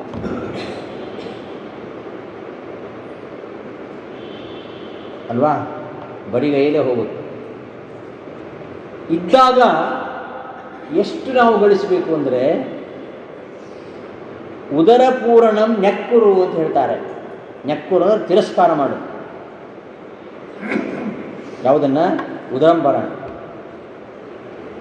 ನಮ್ಮ ಜೀವಧಾರಣೆಗೆ ಎಷ್ಟು ಬೇಕೋ ಅಷ್ಟೇ ನಾವು ಗಳಿಸಬೇಕಂತೆ. ಅದಕ್ಕಿಂತ ಹೆಚ್ಚು ಗಳಿಸುವುದನ್ನು ಕಳ್ಳ ಅಂತ ಹೇಳ್ತೇವೆ ಉಪನಿಷತ್ತು. ನಮಗೆಷ್ಟು ಅವಶ್ಯಕತೆ ಇದೆಯೋ ಅಷ್ಟನ್ನೇ ನಾವು ಗಳಿಸಬೇಕು. ಅದಕ್ಕಿಂತ ಹೆಚ್ಚಿನದ್ದು ಅದು ನಮ್ಮದಲ್ಲ ಅಂತ. ಯಾವದ್ಭ್ರಿಯೇತಿ ಜಟಂ ತಾವತ್ ಸತ್ವಂ ಹಿ ದೇಹಿನಾಂ ಅಧಿಕಂ ಯೋನು ಮನ್ಯೇತ ಸಸ್ತೇನೂ ದಂಡಮರ್ಹತಿ. ನಮ್ಮ ಅಗತ್ಯಕ್ಕಿಂತ ಹೆಚ್ಚು ನಾವು ಗಳಿಸುವಂಥದ್ದು ಅದು ಕಳ್ಳತನ ಅಂತ ಒಂದು ಮಾತು ಹೇಳುತ್ತೆ. ಅಷ್ಟರಲ್ಲೇ ನಮ್ಮ ಜೀವನ ಕಳೆದು ಹೋಗ್ಬಿಡತ್ತೆ. ಏನೂ ಮಾಡೋದಿಲ್ಲ ನಾವು. ಅದರಲ್ಲಿ ಹೊಟ್ಟೆ ತುಂಬಿಸ್ಕೊಳ್ತಾರೆ ನಮ್ಮ ಜೀವನ ಕಳೆದು ಹೋಗುತ್ತೆ. ಈ ಚಕ್ರಾಯಣ ಅವನ ಮಗ ಉಶಸ್ತಿ, ಅವ ಈ ಅನ್ನಕ್ಕೋಸ್ಕರ ಸಂಚಾರ ಮಾಡ್ತಾ ಇದ್ದ. ಹೋದಲ್ಲೆಲ್ಲ ಕೇಳೋದು, ಬೇಡೋದು, ಏನಿಲ್ಲ ಅವನ ಹತ್ರ, ಒಂದೊತ್ತು ಊಟಕ್ಕೂ ಇಲ್ಲ. ವಿಜಯದಾಸರು ಹಾಗೆ ಕಾಲ ಕಳೆದವರು ಅಲ್ವಾ? ವಿಜಯದಾಸರಿಗೆ ಎಂತಹ ಬಡತನ ಇತ್ತು. ಕೂಸಿ ಮಗ ದಾಸ ಅಂತ ಜರಿತಾ ಇದ್ರು. ಎಲ್ಲೆಲ್ಲೋ ತಿರುಗ್ತಾ ತಿರುಗ್ತಾ ತಿರುಗ್ತಾ ದಾಸಪ್ಪ ಕೊನೆ ಕಾಶಿ ಹೋದ, ಉದ್ಧಾರ ಆದ. ಇವತ್ತೆಲ್ಲರನ್ನೂ ಉದ್ಧಾರ ಮಾಡ್ತಾ ಇದ್ದಾನೆ. ಅಂಥ ವಿಜಯದಾಸರು ಎಷ್ಟು ಕಷ್ಟಪಟ್ಟರು. ಒಂದೊತ್ತು ಊಟಕ್ಕೆ ಕಷ್ಟ ಇತ್ತು. ಹಾಗಂತ ಯಾವತ್ತೂ ಮಾಡಬಾರ್ದು ಕೆಲಸ ಮಾಡಲಿಲ್ಲ. ಯಾರ್ಯಾರೋ ಬಳಿಯಲ್ಲಿ ಹೋಗಿ ಬೇಡೋದು, ಕಂಡವರಲ್ಲಿ ಬಳಿಯಲ್ಲಿ ಕೈ ಚಾಚೋದು, ಹಾಗಿರಬಾರ್ದು. ವಿನಾ ದೈನ್ಯೇನ ಜೀವನಂ, ದೈನ್ಯ ಜೀವನ ಮಾಡಬಾರ್ದು. ಇವ ಪಾಪ ತುಂಬ ಬಡವ, ಅನ್ನಕ್ಕೋಸ್ಕರ ಧನಿಕರ ಗ್ರಾಮದಲ್ಲಿ ಅಲಿತಾ ಇದ್ದ. ಒಂದು ಕಡೆ ಹೋದ. ಧನಿಕ ಹೇಳ್ತಾನೆ, ಅವನಲ್ಲಿ ಎಲ್ಲ ಇದೆ ಕೊಡಲಿಕ್ಕೆ, ಇದ್ದರೂ ಕೊಡಬೇಕನ್ನೋ ಬುದ್ಧಿ ಬೇಕಲ್ಲ, ಅದು ಎಲ್ರಿಗೂ ಇರಲ್ಲ. ಒಂದಿದ್ದರೆ ಒಂದಿರುತ್ತೆ. ನಮಗೆಲ್ಲ ಏನೇನು ಕೊಡಬೇಕಂತ ಆಸೆ ಇರುತ್ತೆ, ಅದು ನಮ್ಮಲ್ಲಿ ಏನೂ ಇಲ್ಲ. ಇದ್ದವರಿಗೆ ಕೊಡೋ ಮನಸ್ಸಿಲ್ಲ. ಹೇಳಿದ, ಏನಿಲ್ಲ, ಎಂಜಲು ಉದ್ದು ಇದೆ, ಅದು ಬಿಟ್ಟು ಬೇರೆ ಏನು ನನ್ನ ಹತ್ರ ಇಲ್ಲ ಅಂದ. ಇವುಗಳಲ್ಲಿ ನನಗಿಷ್ಟು ಕೊಡು ಅಂತ ಕೇಳಿದ. ಕೊಟ್ಟ, ಅದನ್ನು ತಿಂದ. ಎಂಜಲು ತಿಂತೀಯಾ? ಏನು ಮಾಡೋದು? ಹೊಟ್ಟೆ ತುಂಬಿಸ್ಕೊಳ್ಬೇಕು, ಏನು ಇಲ್ಲವೇ ಇಲ್ಲ. ಹೊಟ್ಟೆ ಪಾಡಿಗೆ ಎಷ್ಟು ಬೇಕೋ ಅಷ್ಟೇ ತಿನ್ನಬೇಕು ಅಲ್ವಾ? ತಿನ್ನಲಿಕ್ಕೆ ಅವಕಾಶ ಇದೆ ಅಂಥೇಳಿ ಎಲ್ಲ ತಿನ್ನೋದಲ್ಲ. ಉಪವಾಸ ಮಾಡಲಿಕ್ಕೆ ಆಗದೆ ಹೋದರೆ ನೀರು ಕುಡಿಯಪ್ಪ, ಅಥವಾ ಏನಾದರೂ ಉಪಹಾರ ಮಾಡುವಂಥ. ಉಪವಾಸ ಮಾಡಿದ್ರೆ 2 ದಿವಸ ಉಪವಾಸ, ಬಿಟ್ಟರೆ ಗಂಟೆಗೂ ಫಲಾರ. ಉಪವಾಸ ಅಂದ್ರೇನು? ಅಡುಗೆ ಮನೆ ಹತ್ತಿರನೇ ಇರುವುದು ಅಂತ ಅರ್ಥ. ಮಾಡಿದರೆ ಆ ಕಡೆ ಹೋಗಲಿಕ್ಕಿಲ್ಲ. ಅದಕ್ಕೊಂದು ಇದು ಬೇರೆ, ಏನು, ಜಾತಿ ಬಿಟ್ಟು ಸುಖ ಪಡಬೇಕು ಅಂತ. ಬಿಟ್ಟು ಇನ್ನೇನೆಲ್ಲ ತಿನ್ನೋದೆ ಅಂತ. ಹಾಗಿರಬಾರ್ದು. ಆಪಧರ್ಮ ಅಂತಿದೆ. ಸಾಯೋ ಸ್ಥಿತಿ ಬಂದರೆ ಏನು ಮಾಡೋದು? ತೊಗೊಳ್ಳೇಬೇಕಾಗ್ತದೆ. ಎಂಜಲು ಉದ್ದೆ ತಿಂದ. ಎಂಜಲು ತಿಂತೀಯಾ? ಆಯಿತು, ತಿಂದಾಯ್ತು. ನೀರು ಕೇಳಿದ. ಅಲ್ಲ, ನೀರು ಕೂಡ ಎಂಜಲಾಗಿದೆಯಲ್ಲಪ್ಪ, ಹಾಗಾದರೆ ಬೇಡ ಅಂತ. ಉದ್ದು ತಿಂದ, ಎಂಜಲಾಗಿದ್ದರು. ನೀರು ಕೇಳಿದ, ಆಯಿತು, ಎಂಜಲು ನೀರು ಕುಡಿ ಅಂದ ಅವನು ಧನಿಕ. ಆಗ ಉಶಸ್ತಿ, ನಾನು ನೀರು ಕುಡಿದ್ರೆ ಎಂಜಲ್ ನೀರು ಕುಡಿದ ಹಾಗಾಗತ್ತೆ. ಅಲ್ಲಪ್ಪ, ಉದ್ದು ತಿಂದಿಯಲ್ವಾ, ಎಂಜಲಾಗಿರ್ತಕ್ಕಂಥ ಉದ್ದು ತಿಂದಿಯಲ್ವಾ, ಮತ್ತು ಇನ್ನೇನು ನೀರು ಕುಡಿಬೋದಲ್ಲ ಅಂತ. ಅದಕ್ಕೆ ಅವ ಹೇಳ್ತಾನೆ, ಉದ್ದು ತಿಂದೆ ಹೋಗಿದ್ರೆ ನಾನು ಸತ್ತೋಗ್ತಾ ಇದ್ದೆ, ಅದಕ್ಕೋಸ್ಕರ ಉದ್ದು ತಿಂದೆ. ಇನ್ನು ನಾನು ಜೀವಧಾರಣ ಮಾಡ್ಬೋದು, ನೀರು ಕುಡಿಲೇಬೇಕಂತಿಲ್ಲ ಸಿಗದೇ ಇದೆ. ಅಂದರೆ ಪ್ರಾಣಧಾರಣೆಗೆ ಎಷ್ಟು ಆಹಾರ ಬೇಕೋ ಅಷ್ಟೇ ಆಹಾರ ಬೇಕು ಹೊರತು ತಿನ್ನುವುದೇ ನಮ್ಮ ಜೀವನ ಆಗಬಾರದು ಅಂತ. ತಿನ್ನುವುದೇ ಯಾವಾಗ ತಿಂತಾ ಇರ್ತಾರೆ. ನೀವು ಕಚೇರಿಗೆ ಹೋಗಿ ಅಸಹ್ಯ ಬರುತ್ತೆ. ಯಾವಾಗಲೂ ಏನೋ ಇಟ್ಕೊಂಡಿರ್ತಾರೆ, ಥ್ಯಾಂಕ್ಸ್ ಅಂತ ತಿನ್ಕೊಂಡೇ ಕೆಲಸ ಮಾಡೋದು. ಊಟಗೊಂಡು ಟೈಮ್ ಇದೆ, ಲಂಚ್ ಬ್ರೇಕ್ ಇದೆ, ಅದಾಯಿತು, ಗಂಟೆ ತಿಂತಾನೆ ಇರ್ತಾರೆ. ಹಸಿವೆಯಾದಾಗ, ಇನ್ನೂ ಬದುಕುವುದಿಲ್ಲ ಅಂತ ಸ್ಥಿತಿ ಬಂದಾಗ ಬೇಡಿಯಾದರೂ ತಿನ್ನಬೇಕು. ಅಷ್ಟಿದೆ ದೇವರು ಕೊಟ್ಟಿದ್ದಾನೆ ಅಂತಾದರೆ ಮತ್ತೆ ಹೋಗಿ ಬೇಡಬಾರ್ದು, ಇನ್ನೂ ಗಳಿಸ್ಬೇಕು ಅಂತೇಳಿ. ಆ ರೀತಿಯಲ್ಲಿ ಪ್ರಾಣಧಾರಣೆ ಎಷ್ಟು ಬೇಕೋ ಅಷ್ಟೇ ಆಹಾರ ಸ್ವೀಕಾರ ಮಾಡಬೇಕು ಅನ್ನೋ ಅರ್ಥದಲ್ಲಿ ವಾದಿರಾಜರು ಹೇಳ್ತಾರೆ, ಉದರ ಪೂರಣಂ ನೆಕ್ಕುರು ಅಂತ ಹೇಳ್ತಾರೆ. ಇನ್ನು ಸ್ನಾನ ಸಂಧ್ಯಾ ವಂದನೆಗಳನ್ನು ನಿತ್ಯ ಮಾಡ್ತಾ ಇರುತ್ತೆ. ನಿತ್ಯ ಎಷ್ಟು ಸಲ? ಕೆಲವು ಒಂದು ಸಲ ಮಾಡಿಬಿಡ್ತಾರೆ, ಮುಗೀತು, ಒಂದೇ ಹೊತ್ತು ಮಾಡೋದಪ್ಪ. ಬೆಳಿಗ್ಗೆ ಮಾಡಿ ಹಾಕ್ಸೋದು ಮತ್ತು ಬರುವಾಗ ರಾತ್ರಿ 10 11 ಆಗುತ್ತೆ. ಏನು ಮಾಡೋದು? ಮಾಡಲಿಕ್ಕಾಗತ್ತಾ? ಸಂಧ್ಯಾಕಾಲ ಮೀರಿ ಹೋಗಿರುತ್ತೆ, ಮಾಡಿದರೂ ಪ್ರಯೋಜನ ಇಲ್ಲ ಅಂತ ಅದಕ್ಕೆ ಸಮಜಾಯಿಸಿ ಬೇರೆ ಅಲ್ವಾ? ಸ್ನಾನ ಸಂಧ್ಯಾವಂದನ ಮಾಡಲೇಬೇಕು, ನಿತ್ಯವೂ ಸ್ನಾನ ಮಾಡಬೇಕು. ಈಗ ಮಾಡ್ತೀವಲ್ಲ, ನಿತ್ಯ ಮಾಡದಿದ್ದವರು ಇದ್ದಾರೆ, ಕೆಲವರು ವಾರಕ್ಕೊಮ್ಮೆ ಸಂಧ್ಯಾ ಮಾಡೋರು ಇದ್ದಾರೆ, ಇದು ಸ್ನಾನ ಮಾಡದಿದ್ದವರು ಇದ್ದಾರೆ. ನಿತ್ಯವೂ ಕೂಡ ತ್ರಿಕಾಲದಲ್ಲಿ ಸ್ನಾನ ಸಂಧ್ಯಾವಂದನೆ ಮಾಡಬೇಕು. ಅದು ಮಾಡಬೇಕಾದ ಕರ್ತವ್ಯ. ಅಹರ ಸಂಧ್ಯಾಮುಪಾಸೀತ ಕುರಿಯಾದನ್ನೆನ್ನ ಮಾ ಕುರಿಯಾತ್ ಮೈತ್ರೋ ಬ್ರಾಹ್ಮಣ ಉಚ್ಯತೆ. ಬ್ರಾಹ್ಮಣ ಅಂತ ಆಗಬೇಕಾದ್ರೆ ಅವನು ಬೇರೆಯನ್ನು ಮಾಡಲಿ ಬಿಡಲಿ, ಸಂಧ್ಯಾವಂದನೆಯನ್ನು ಮಾಡಲೇಬೇಕು ಅಂತ. ಕೆಲವರು 2 ಹೊತ್ತು ಮಾಡ್ತಾರೆ, ಕೆಲವರು ಮಧ್ಯಾಹ್ನ ಸಂಧ್ಯಾವಂದನೆ ಮಾಡ್ತಾರೆ, ಕೆಲವರು ಬೆಳಗ್ಗೆ ಮಧ್ಯಾಹ್ನದ ಮಾಡ್ತಾರೆ, ಕೆಲವರು ಬೆಳಗ್ಗೆನೇ 3 ಹೊತ್ತು ಮಾಡಿಬಿಡ್ತಾರೆ. ಹಾಗೂ ಇದೆ. ಸಂಧ್ಯಾವಂದನೆ ಮಾಡಬೇಕು, ಸಕಾಲಕ್ಕೆ ಮಾಡಬೇಕು. ಪ್ರಾಯಶ್ಚಿತ್ತಾಗಿ ಇದೆ, ಪ್ರಾಯಶ್ಚಿತ್ತಾಗಿ ಇದೆ ಅಲ್ಲ, ಹೇಗೂ ಅಂತ ಯಾವ್ಯಾವ ಸಮಯಕ್ಕೆ ಮಾಡೋದಲ್ಲ. ಅನಿವಾರ್ಯವಾಗಿ ಸಕಾಲಕ್ಕೆ ಮಾಡಲಿಕ್ಕೆ ಆಗದೆ ಹೋದರೆ ಪ್ರಾಯಶ್ಚಿತ್ತ ಇರೋದು. ಪ್ರಾಯಶ್ಚಿತ್ತ ಇದೆ ಅಂತ ನಾವು ಸಂಧ್ಯಾಕಾಲ ನೀಡುವುದಲ್ಲ.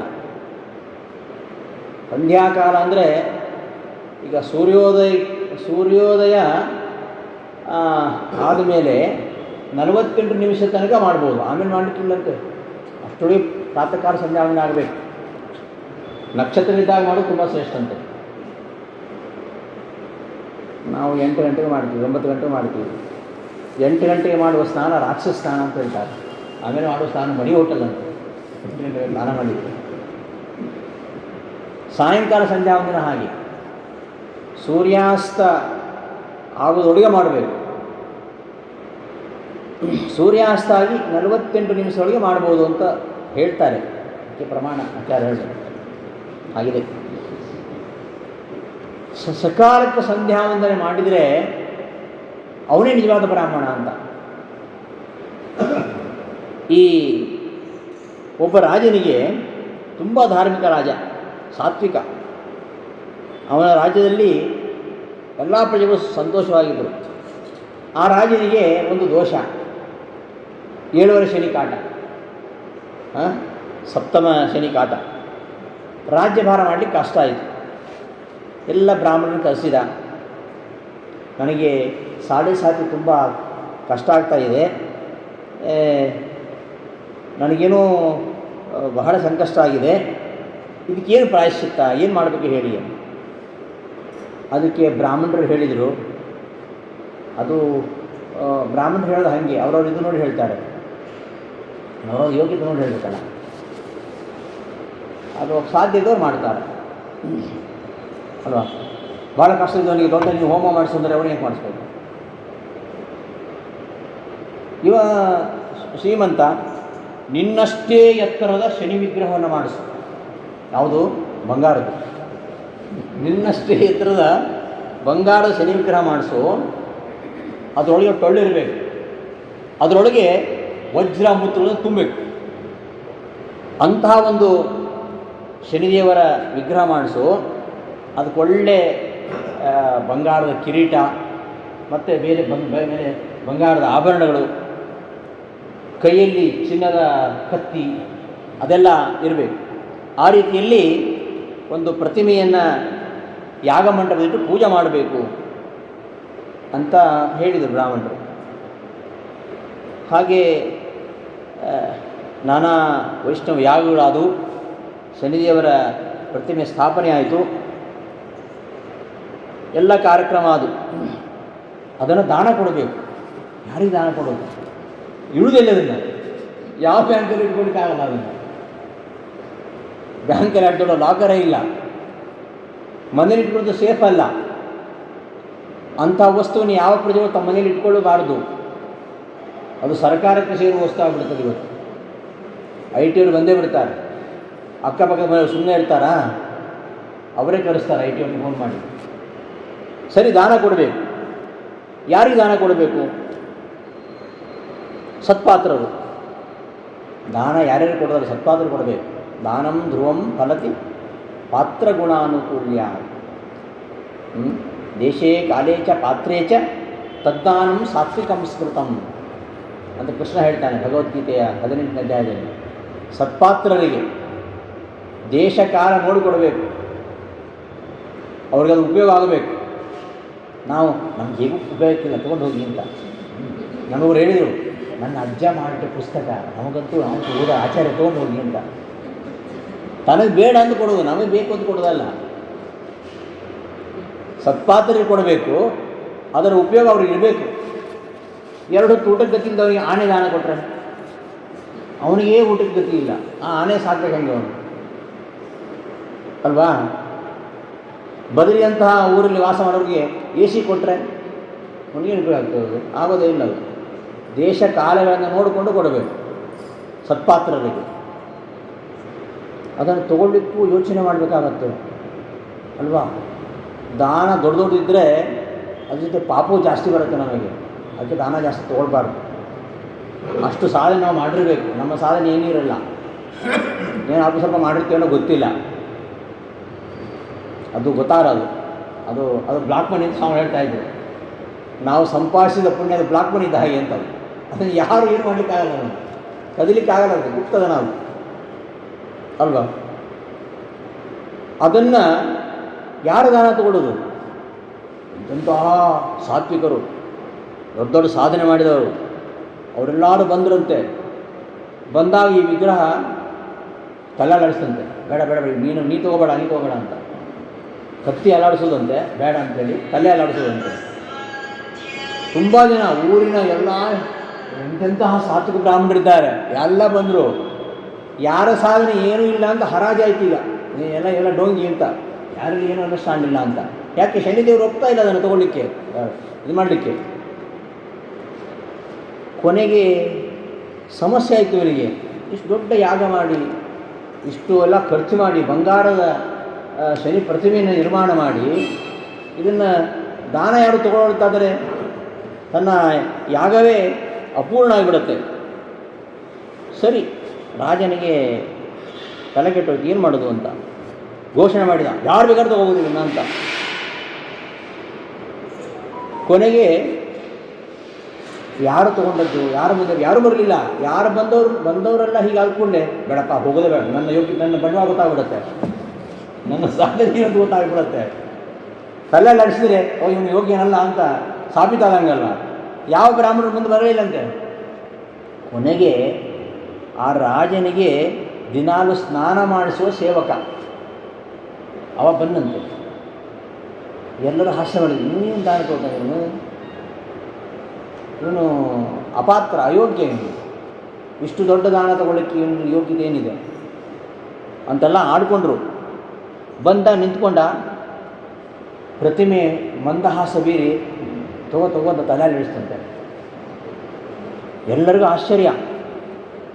ಕತ್ತಿ ಹೀಗೀಗೆ ಆಗ್ತಾಯಿದ್ದು, ಕೆಳಗೆ ಇಳಿಬಿಡ್ತು ಕತ್ತಿ. ಅಷ್ಟಾದ ಕೂಡಲೇ ರಾಜ ಅವನಿಗೆ ದಾನ ಮಾಡಿದ್ದಂತೆ. ರಾಜನಿಗೆ ಕುತೂಹಲ, ಕೇಳ್ತಾನೆ, ಇಂತೆಂಥ ಬ್ರಾಹ್ಮಣರಿದ್ದಾರೆ ನಮ್ಮ ಊರಲ್ಲಿ, ಎಂತೆಂಥ ಸಾಧನೆ ಮಾಡಿದವರು, ಅವರು ಯಾರು ತಗೊಳ್ಳಿಕ್ಕೆ ಒಪ್ಪಲಿಲ್ಲ, ನಿನಗೆ ಹೇಗೆ ಈ ಪ್ರತಿಮೆ ಒಲಿಯಿತು ಅಂತ ಕೇಳಿದಾಗ ಹೇಳಂತೆ, ನಾನೇನಲ್ಲ, ನಾನು ಅಲ್ಪ,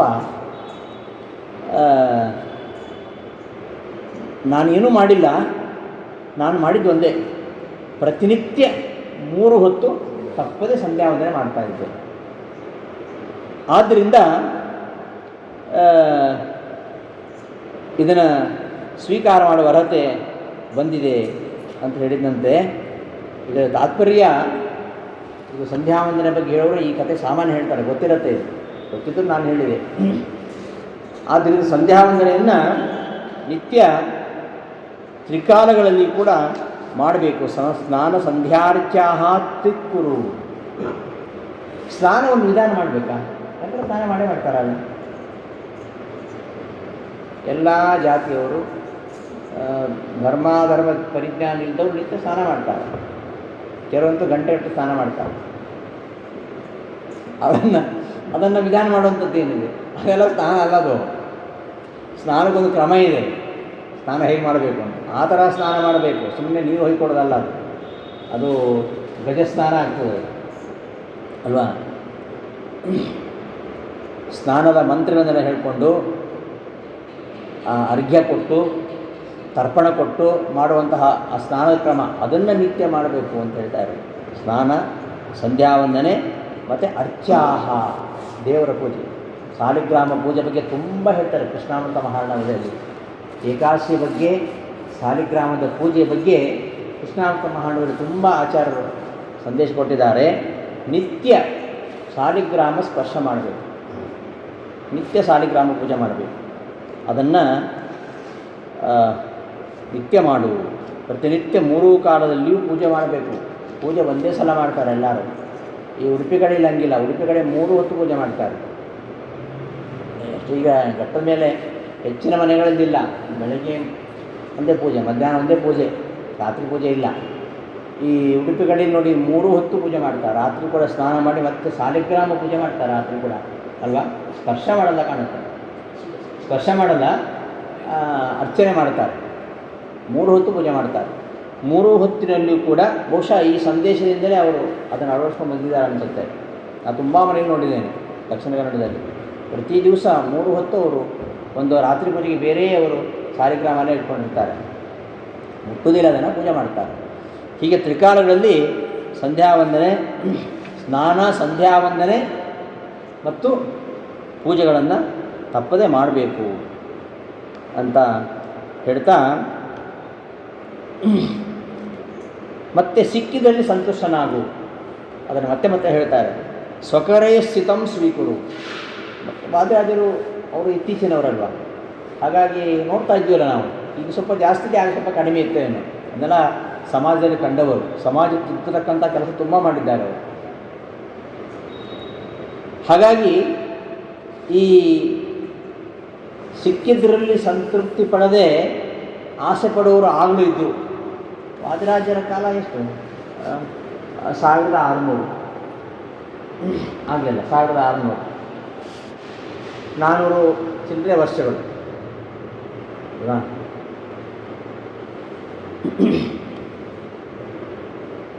ಸ್ವಕರೇ ಸ್ಥಿತಂ ಸ್ವೀಕರು, ನಿನ್ನ ಕೈಯಲ್ಲಿದ್ದರೆ ನೀನು ಸ್ವೀಕಾರ ಮಾಡುವಂತ. ಇನ್ನೊಬ್ಬರ ಕೈ ಹಾಕಬೇಡ, ಇನ್ನೊಬ್ಬರ ಹೊಟ್ಟೆ ಹೊಡಿಬೇಡ. ಎಲ್ಲವೂ ಪರಮಾತ್ಮನದ್ದೇ. ಅವ ಏನು ಕೊಡ್ತಾನೆ ಅದೇ ಪುರುಷಾರ್ಥ, ಅದನ್ನೇ ಭುಂಜಿಸು, ಬೇರೆ ಯಾರನ್ನು ಯಾಚಿಸಬೇಡ. ಮಾಗೃಹ ಕಸ್ಯ ಸಿದ್ಧುನಂ ಎಂಬುದನ್ನೇ ಹೇಳ್ತಾರೆ. ಸ್ವಕರೇ ಸ್ಥಿತಂ ಸ್ವೀಕರು, ನೀನು ಎಷ್ಟು ಸಿಕ್ಕದೋ ಅಷ್ಟರಲ್ಲಿಯೇ ನೀನು ಸಂತೃಪ್ತನಾಗ. ರಂತಿದೇವನ ಕಥೆ ನೀವು ಕೇಳಿದ್ದೀರಿ. ರಂತಿದೇವ ಅವ ಬಹಳ ಒಳ್ಳೆಯ ರಾಜ, ಪ್ರಜೆಗಳಿಗೆ ಕಲ್ಪವೃಕ್ಷದ ಹಾಗೆ ಇದ್ದ.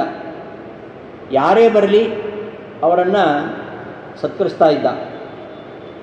ಬಂದಂತಹ ಅತಿಥಿಗಳನ್ನು ಸತ್ಕಾರ ಮಾಡಲಿಕ್ಕೆ 1000 ಅಡುಗೆಯವ್ರನ್ನ ಇಟ್ಕೊಂಡಿದ್ದಂಥವನು. 1000 ಅಡುಗೆಯವರು, ಒಬ್ಬರು ಅಡುಗೆಯವ್ರನ್ನ ಇಟ್ಕೊಳ್ಳೋದು ಕಷ್ಟ ಇದೆ. ಅಡುಗೆಯವರು ಸಿಗಲ್ಲ ಮಠದಲ್ಲಿ ಇವತ್ತು. ಎಷ್ಟೋ ಮಠಗಳಲ್ಲಿ ಪೂಜೆ ಮಾಡುವ ಅರ್ಚಕರೇ ಪಾಚಕರು, ಪಾಚಕರು ಅವರೇ, ಅರ್ಚಕರು ಅವರೇ, ಮ್ಯಾನೇಜರು ಅವರೇ, ಎಲ್ಲ ಆಲ್ ಇನ್ ಒನ್. ಹಿಂಗಲಿ ಪರಿಸ್ಥಿತಿ. ಮಠಕ್ಕೆ ಅಡುಗೆಗೆ ಬರಲ್ಲ, ಎಲ್ಲ ಕ್ಯಾಟ್ರಿಂಗ್ ಅಂತ ಹೋಗ್ತಾರೆ. ಭಾಳ ಸುಲಭ, ಸ್ನಾನ ಮಾಡಿದ್ರೆ ಅಡುಗೆ ಮಾಡ್ಬೋದು, ಮಡಿಗೆ ಮಾಡಬೇಕಂತಿಲ್ಲ, ಗ್ಯಾಸ್ನಲ್ಲೇ ಮಾಡಲಿಕ್ಕಿರೋದು. ಸುಮ್ಮನೆ ಮಠಗಳಿಗೆ ಹೋಗಿ ಕಷ್ಟಪಡೋದು. ಇವ 1000 ಪಾಚಕರನ್ನು ನೇಮಿಸಿದ್ದಂತೆ ವಿವಿಧ ಭಕ್ಷ್ಯ ಭೋಜ್ಯಗಳು. ನಾವು ಒಮ್ಮೆ ಕುಂಭಕೋಣಕ್ಕೆ ಹೋಗಿದ್ವಿ ವಿಜೇಂದ್ರ ಆರಾಧನೆಗೆ, ರಾಜಗೋಪಾಲಾಚಾರ್ಯ ಇದ್ದಾಗ. ಆಗ ಆ ವರ್ಷ 104 ಸ್ವೀಟ್ ಮಾಡಿಸಿದ್ರು ರಾಜಗೋಪಾಲಾಚಾರ್ಯರು. 104 ದೊಡ್ಡ ಹಾಲಲ್ಲಿ, ನಮ್ಮ ರಾಜಾಂಗಣ ದೊಡ್ಡ ಹಾಲು, ಆ ದೊಡ್ಡ ಹಾಲಲ್ಲಿ ಅಡಿಗೆ, 106 ಜನ ಪಾಚಕರು, 104 ಸ್ವೀಟು. ಬಂದವ್ರಿಗೆ ಯಥೇಚ್ಛವಾಗಿ ಉಣಬಡಿಸಿ ಹೋಗೋರ ಕೈಯಲ್ಲಿ ಒಂದೊಂದು ಸೂಟ್ ಕೇಸಲ್ಲಿ ತುಂಬಿಸ್ಕೊಟ್ಟಿದ್ದಾರೆ ಸ್ವೀಟ್ಗಳನ್ನು. ಆಯಿತಾ? ರಂತಿದೇವ ಉದಾಹರಣೆ ಹೇಳಿದ್ದು ನಾನು, ಅದು ಸಾಧ್ಯನಾ? ಹಾಗೆ ಮಾಡಲಿಕ್ಕೆ ಆಗತ್ತೆ ಇವತ್ತಿನ ಕಲಿಯುಗದಲ್ಲಿ ಅಂದರೆ? ಕಲಿಯುಗದಲ್ಲಿ ನಾವು ನೋಡಿದ್ದೇವೆ, ಕಣ್ಣಾರೆ ಕಂಡಿದ್ದೇವೆ. ಹಗಲು ರಾತ್ರಿ ಬರ್ತಾ ಇದ್ದಂತೆ ಜನ. ಯಾವತ್ತಿಗೆ ಬರಲಿ, ಊಟ ಇಲ್ಲದೆ ಇರಬಾರ್ದು ಅಂತ. ನಮ್ಮ ಸ್ವಾಮಿ ಪರ್ಯಾಯದಲ್ಲಿ ರಾತ್ರಿ ಗೊತ್ತಿದೆ ಅವರಿಗೆ, ರಾತ್ರಿ 9 ಗಂಟೆ ಎಲ್ಲ ಪೂಜೆ ಮುಗಿದ್ಮೇಲೆ ಒಂದು ರೌಂಡು ಇದು ರಥವಿದ್ದು ಬರೋರು, ಯಾರಾದರೂ ಬಂದಿದ್ದಾರಾ, ಅವರಿಗೆ ಊಟ ವ್ಯವಸ್ಥೆ ಆಗಲಿಲ್ವಾ ಅಂತ ಅವರಿಗೆ ಊಟ ಖರಾದ ವ್ಯವಸ್ಥೆ ಮಾಡ್ತಾಯಿದ್ರು. ನಮ್ಮ ಪರ್ಯಾಯದಲ್ಲಿ ಬಹುಶಃ ಕ್ಲೀನ್ ಮಾಡೋ ಸಮಯ ಬಿಟ್ಟು, ಭೋಜನ ಶಾಲೆ ಕ್ಲೀನ್ ಮಾಡೋಕ್ಕೆ ಸಮಯ ಬೇಕಲ್ಲ, ಆ ಸಮಯ ಹೊರತುಪಡಿಸಿ ಉಳಿದ ಎಲ್ಲ ಸಮಯದಲ್ಲಿ ನಿತ್ಯ ಸಂತರ್ಪಣೆ ಇರ್ತಿತ್ತು. ಅಷ್ಟು ಜನ ಊಟ ಮಾಡ್ತಾಯಿದ್ರು, ಹಗಲು ರಾತ್ರಿ 3 ಹೊತ್ತು ಊಟ ಮಾಡೋ ಅಂತಹ ವ್ಯವಸ್ಥೆ ಇತ್ತು. ಮತ್ತು ಎಷ್ಟು ಮಕ್ಕಳು ಬರ್ತಾಯಿದ್ರು ಅಲ್ಲಿ, ಬೆಳಗ್ಗೆ ಮಧ್ಯಾಹ್ನ. ಒಂದು ಬೆಳಗ್ಗೆ 11 ಗಂಟೆಗೆ ಶುರುವಾದರೆ ರಾತ್ರಿ 10 ಗಂಟೆ ತನಕ ಮಧ್ಯಾಹ್ನ ಕ್ಲೀನ್ ಮಾಡೋ ಸ್ವಲ್ಪ ಸಮಯ ಬಿಟ್ಟರೆ ನಿರಂತರ ಅನ್ನದಾನ. ಏನೋ ಅವರ ಹೆಸರು ಹೇಳುವ ಯೋಗ್ಯತೆ ನಮಗೆ ಭಗವಂತ ಕೊಟ್ಟಿದ್ದಾನೆ. ಇನ್ನು ಅವ್ರ ಜೊತೆ ಇದ್ವಿ, ಅವ್ರನ್ನ ನೋಡಿದ್ದೀವಿ, ಅವರದ್ದು ಪಾಠ ಕೇಳಿದ್ರೆ ನಿಜವೂ ನಾವು ಪುಣ್ಯವಂತರು. ಹಾಗೆ ರಾತ್ರಿ ಹಗಲು ಬರ್ತಾನೇ ಇದ್ದಾರೆ ಅಂತ ಅಂತಹ ಅತಿ ಸಂತೃಪ್ತಿಗೊಳಿಸ್ತಾ ಇದ್ದ. ಸಾವಿರಾರು ಬ್ರಾಹ್ಮಣರಿಗೆ ಮುತ್ತು ರತ್ನ ಬಂಗಾರ ಕೊಡಗಳು ಕೊಡ್ತಾ ಇದ್ದಂತೆ. ಇಂತಹ ರಂತಿದೇವ ಹಾಗಿದೆ, ಅವ ಹೇಗಿರ್ಬೋದು? ಭಾರಿ ಒಳ್ಳೆ ಊಟ ಮಾಡ್ತಾ ಇರ್ಬೋದು ಅಲ್ವ? ಬಂದವ್ರಿಗೆ ಇಷ್ಟು ಭಕ್ಷ್ಯ ಭೋಜ್ಯ ಪರಮಾನ್ನ ಊಟ ಅಂದರೆ ಅವನು ಇನ್ನೇನು ತಿಂತಾ ಇರ್ಬೋದು. ಅವ ಮಾತ್ರ ಅತ್ಯಲ್ಪ ಆಹಾರ ಸೇವಿಸ್ತಾ ಇದ್ದಂತೆ. ಋಷಿಗಳ ಹಾಗೆ ಇದ್ದ, ರಾಜರ್ಷಿ ಅಂತಾರಲ್ಲ, ಋಷಿಗಳ ಹಾಗೆ ಜಿತೇಂದ್ರನಾಗಿದ್ದ. ಹಾಗಾಗಿ ತನ್ನ ಪ್ರಜೆಗಳಿಗೋಸ್ಕರವಾಗಿ ತನ್ನ ಎಲ್ಲ ಸಂಪತ್ತನ್ನು ಜೀವನವನ್ನು ಮುಡುಪಾಗಿಟ್ಟಿದ್ದ. ಎಲ್ಲರಿಗೊಂದು ಕಾಲ ಬರ್ತದೆ, ಕಷ್ಟಕಾಲ ಬಂತು. ಅವನಿಗೆ ದುರ್ದೈವವಶಾತ್ ಭೀಕರವಾಗಿರ್ತಕ್ಕಂತಹ ಬರಗಾಲ ಬಂತು. ಪ್ರಜೆಗಳಿಗೆ ಆಹಾರ ಸಂಗ್ರಹ ಇಲ್ಲ ಅಂತಾಯಿತು. ಆದರೂ ರಂತಿದೇವ ತನ್ನ ರಾಜಬೊಕ್ಕಸದಿಂದ ಎಲ್ಲ ಪ್ರಜೆಗಳಿಗೆ ಆಹಾರ ಒದಗಿಸ್ತಾ ಇದ್ದ. ಭಾಳ ಸಂತೋಷವಾಗಿದ್ದರು. ಕೊನೆಗೆ ರಾಜನ ಬೊಕ್ಕಸವು ಬರಿದಾಯಿತು, ಬರಗಾಲ ಕಡಿಮೆ ಆಗಲಿಲ್ಲ. ಆಮೇಲೆ ತನಗೇನು ದೊರೀತಾ ಇತ್ತು ಅದರಲ್ಲೇ ಸ್ವಲ್ಪ ಭಾಗವನ್ನು ಕೊಡ್ತಾ ಇದ್ದ. ತಾನು ಬಂದವರನ್ನು ತೃಪ್ತಿಪಡಿಸಿ ಏನು ಉಳಿತದೆ ಅದರಲ್ಲಿ ಕುಟುಂಬ ಸಹಿತನಾಗಿ ಅಷ್ಟನ್ನೇ ಸ್ವೀಕಾರ ಮಾಡ್ತಾ ಇದ್ದ. ಹೀಗಿದ್ದಾಗ ಒಮ್ಮೆ ಅವನಿಗೆ ಏನೂ ಸಿಗಲಿಲ್ಲ, ಎಲ್ಲ ಬರಿದಾಗ ಹೋಯಿತು. 48 ದಿನ ಉಪವಾಸ ಮಾಡಿದ್ದಾನೆ, ಏನೂ ಇಲ್ಲ ಅವನಿಗೆ. 48 ದಿನ ಉಪವಾಸ ಮಾಡಿದ್ದಾನೆ, ಯಾವ ಕ್ಲೇಶ ಇಲ್ಲ. ಬಹಳ ಭಕ್ತಿಯಿಂದ ಪರಮಾತ್ಮನ ಭಜಿಸ್ತಾನೆ. ಸುವೃಷ್ಟಿಯಾಯಿತು, ಆಮೇಲೆ ಎಲ್ಲ ದೊರೀತು. ಅಂತಹ ರಂತಿದೇವ ಕಷ್ಟಕಾಲದಿದ್ದಾಗ ಅವನಿಗೆ ಏನೂ ಇರಲಿಲ್ಲ. ಅಯ್ಯೋ ನನಗೆಲ್ಲ ಹೋಗ್ರಪ್ಪ, ನೀರು ಕೊಡಬೇಕು, ಹಾಗೆ ಓಡಿಸುವಂತಹ ಪರಿಸ್ಥಿತಿ. ಅಂತಹ ಸಂದರ್ಭದಲ್ಲಿ ಕೂಡ ಏನು ಇವತ್ತೇನೋ ಸಿಕ್ಕಿದೆ, 48 ದಿವಸ ಉಪವಾಸಿದ್ದ, ಏನೋ ಇವತ್ತು ಸ್ವಲ್ಪ ಸಿಕ್ಕಿದೆ, ಅನ್ನ ನೀರು ಸಿಕ್ಕಿದೆ ಅಂದಾಗ 48 ದಿವಸ ಆಯಿತು, ಪಾರಣೆ ಮಾಡೋಣ ಇವತ್ತು ಅಂದ್ಕೊಂಡ್ರೆ ಒಬ್ಬ ಹೊಸದುಕೊಂಡು ಬ್ರಾಹ್ಮಣ ಬರ್ತಾನೆ. ಸರಿ, ಅವನಿಗೆ ಅನ್ನ ಕೊಟ್ಟ. ಆಮೇಲೆ ಮತ್ತೊಬ್ಬ ಶೂದ್ರ ಬರ್ತಾನೆ, ಅವರಿಗೆ ಸ್ವಲ್ಪ ಕೊಟ್ಟ. ಇನ್ನು ಸ್ವಲ್ಪ ಉಳಿದ್ರಲ್ಲಿ ತಿನ್ನೋಣ ಅಂದರೆ ಒಬ್ಬ ಕಿರಾತಕ ನಾಯಿನ ಕರ್ಕೊಂಡು ಬಂದ, ಅವನಿಗೆ ಕೊಟ್ಟ. ಕೊನೆಗೆ ಎಲ್ಲವನ್ನು ಕೊಟ್ಟ. ಇನ್ನು ಸ್ವಲ್ಪ ನೀರು ಮಾತ್ರ ಉಳಿದಿದೆ, ಅದನ್ನು ಕುಡಿದು ಜೀವಿಸೋಣ ಅಂತ ಆಗುವಾಗ ಅಷ್ಟೊತ್ತಿಗೆ ಒಬ್ಬ ಹೊಲೆಯ ಬರ್ತಾನಂತೆ. ಅವನ ಪ್ರಾಣ ಹೋಗ್ತಾ ಇದೆ, ಅವನ ಬಾಯಿಗೆ ನೀರು ಹಾಕಿದ್ರೆ ಬದುಕ್ತಾನೆ. ಅಂತಹ ಕಾಲದಲ್ಲಿ ಅವನ ಪ್ರಾಣ ಉಳಿಸಬೇಕು ಅಂತ ಅವನ ದೈನ್ಯದಿಂದ ಬೇಡಿಕೊಂಡಾಗ ಆ ಒಂದು ಚಾಂಡಾಲನ ಪ್ರಾಣವನ್ನು ಉಳಿಸಲಿಕ್ಕೆ ಅವ ಅದನ್ನು ಸಮರ್ಪಿಸಿಬಿಡ್ತಾನೆ. ನೋಡಿ ಎಂತಹ ತ್ಯಾಗ, ರಂತಿದೇವನ ಈ ಒಂದು ತ್ಯಾಗ. ಭಗವಂತ ಕೊಟ್ಟಿದ್ದಾನಂತ ಸ್ವೀಕರಿಸೋದು, ಇಲ್ಲ ಅಂದರೆ ಇಲ್ಲ. ನಿನ್ನ ಕೈಯಲ್ಲಿ ಏನಿದೆ ಅದನ್ನು ಸ್ವೀಕಾರ ಮಾಡು. ನಮ್ಮ ಕೈಯಲ್ಲಿ ಇದ್ದದ್ದು ಯಾವಾಗಿರುತ್ತೆ ಗೊತ್ತಿಲ್ಲ, ಯಾವಾಗ ಹೋಗುತ್ತೆ ಗೊತ್ತಿಲ್ಲ. ನಮ್ಮ ಕೈಯಲ್ಲಿ ಉಂಗುರ ಯಾವಾಗಾದ್ರೂ ಜಾರಿ ಹೋಗ್ಬೋದು, ಗೊತ್ತಿಲ್ಲ. ನಮ್ಮ ಕೈಯಲ್ಲಿದ್ದು ನಮ್ಮ ಸ್ವತ್ತು ಅನ್ಕೋತೀವಿ, ನಮ್ಮ ಬ್ಯಾಂಕ್ಲಿದ್ದು ನಮ್ಮ ಸ್ವತ್ತು ಅನ್ಕೋತೀವಿ. ಬ್ಯಾಂಕ್ ದರೋಡೆ ಆದರೆ ಅಲ್ವಾ, ಮನೆ ಸೇಫ್ ಅಲ್ಲ ಅಂತ ಬ್ಯಾಂಕ್ನಲ್ಲಿ ಲಾಕರ್ಲ್ಲಿ ಇಡ್ತೀವಿ. ಲಾಕರ್ನಲ್ಲಿ ಲೂಟಿ ಮಾಡಿದರೆ ಅಲ್ವಾ, ನಮ್ಮ ಕೈಯಲ್ಲಿದ್ದರೂ ಕೂಡ ಅದು ಸುರಕ್ಷಿತ ಅಂತ ಹೇಳಲಿಕ್ಕೆ ಬರಲ್ಲ ಅಲ್ವಾ.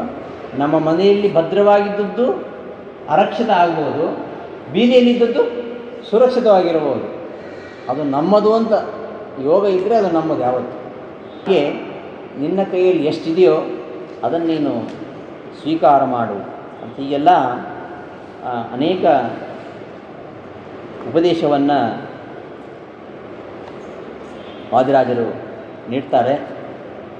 ಅಂತಹ ವಾದಿರಾಜರ ಸ್ಮರಣೆಯನ್ನು ಮಾಡ್ತಾ ನಮ್ಮ ಗುರುಗಳ ಆರಾಧನೆ, ಆ ಗುರುಗಳನ್ನು ಸ್ಮರಣೆ ಮಾಡ್ತಾ ಈ ಒಂದು ಉಪನ್ಯಾಸದ 4 ವಚನ ಕುಸುಮಗಳನ್ನು ನನ್ನ ಅಂತರ್ಯಾಮಿಯಾಗಿರ್ತಕ್ಕಂತಹ, ನನ್ನ ವಿದ್ಯಾಗುರುವಾಗಿರ್ತಕ್ಕಂತಹ ಪರಮಪೂಜ್ಯ ವಿಶ್ವೇಶತೀರ್ಥರ ಅಂತರ್ಯಾಮಿಯಾಗಿರ್ತಕ್ಕಂತಹ ಮುಖ್ಯಪ್ರಾಣನ ಅಂತರ್ಯಾಮಿಯಾಗಿರ್ತಕ್ಕಂತಹ ಆ ವಿಠ್ಠಲನ ಸನ್ನಿಧಾನದಲ್ಲಿ ನನ್ನ 4 ವಚನ ಕುಸುಮಗಳನ್ನು ಸಮರ್ಪಿಸ್ತೇನೆ. ಶ್ರೀಕೃಷ್ಣಾರ್ಪಣಮಸ್ತು. ಸರ್ವೇ ಜನಾಃ ಸುಖಿನೋ ಭವಂತು. ಸಮಸ್ತ ಸನ್ಮಂಗಳಾನಿ ಭವಂತು.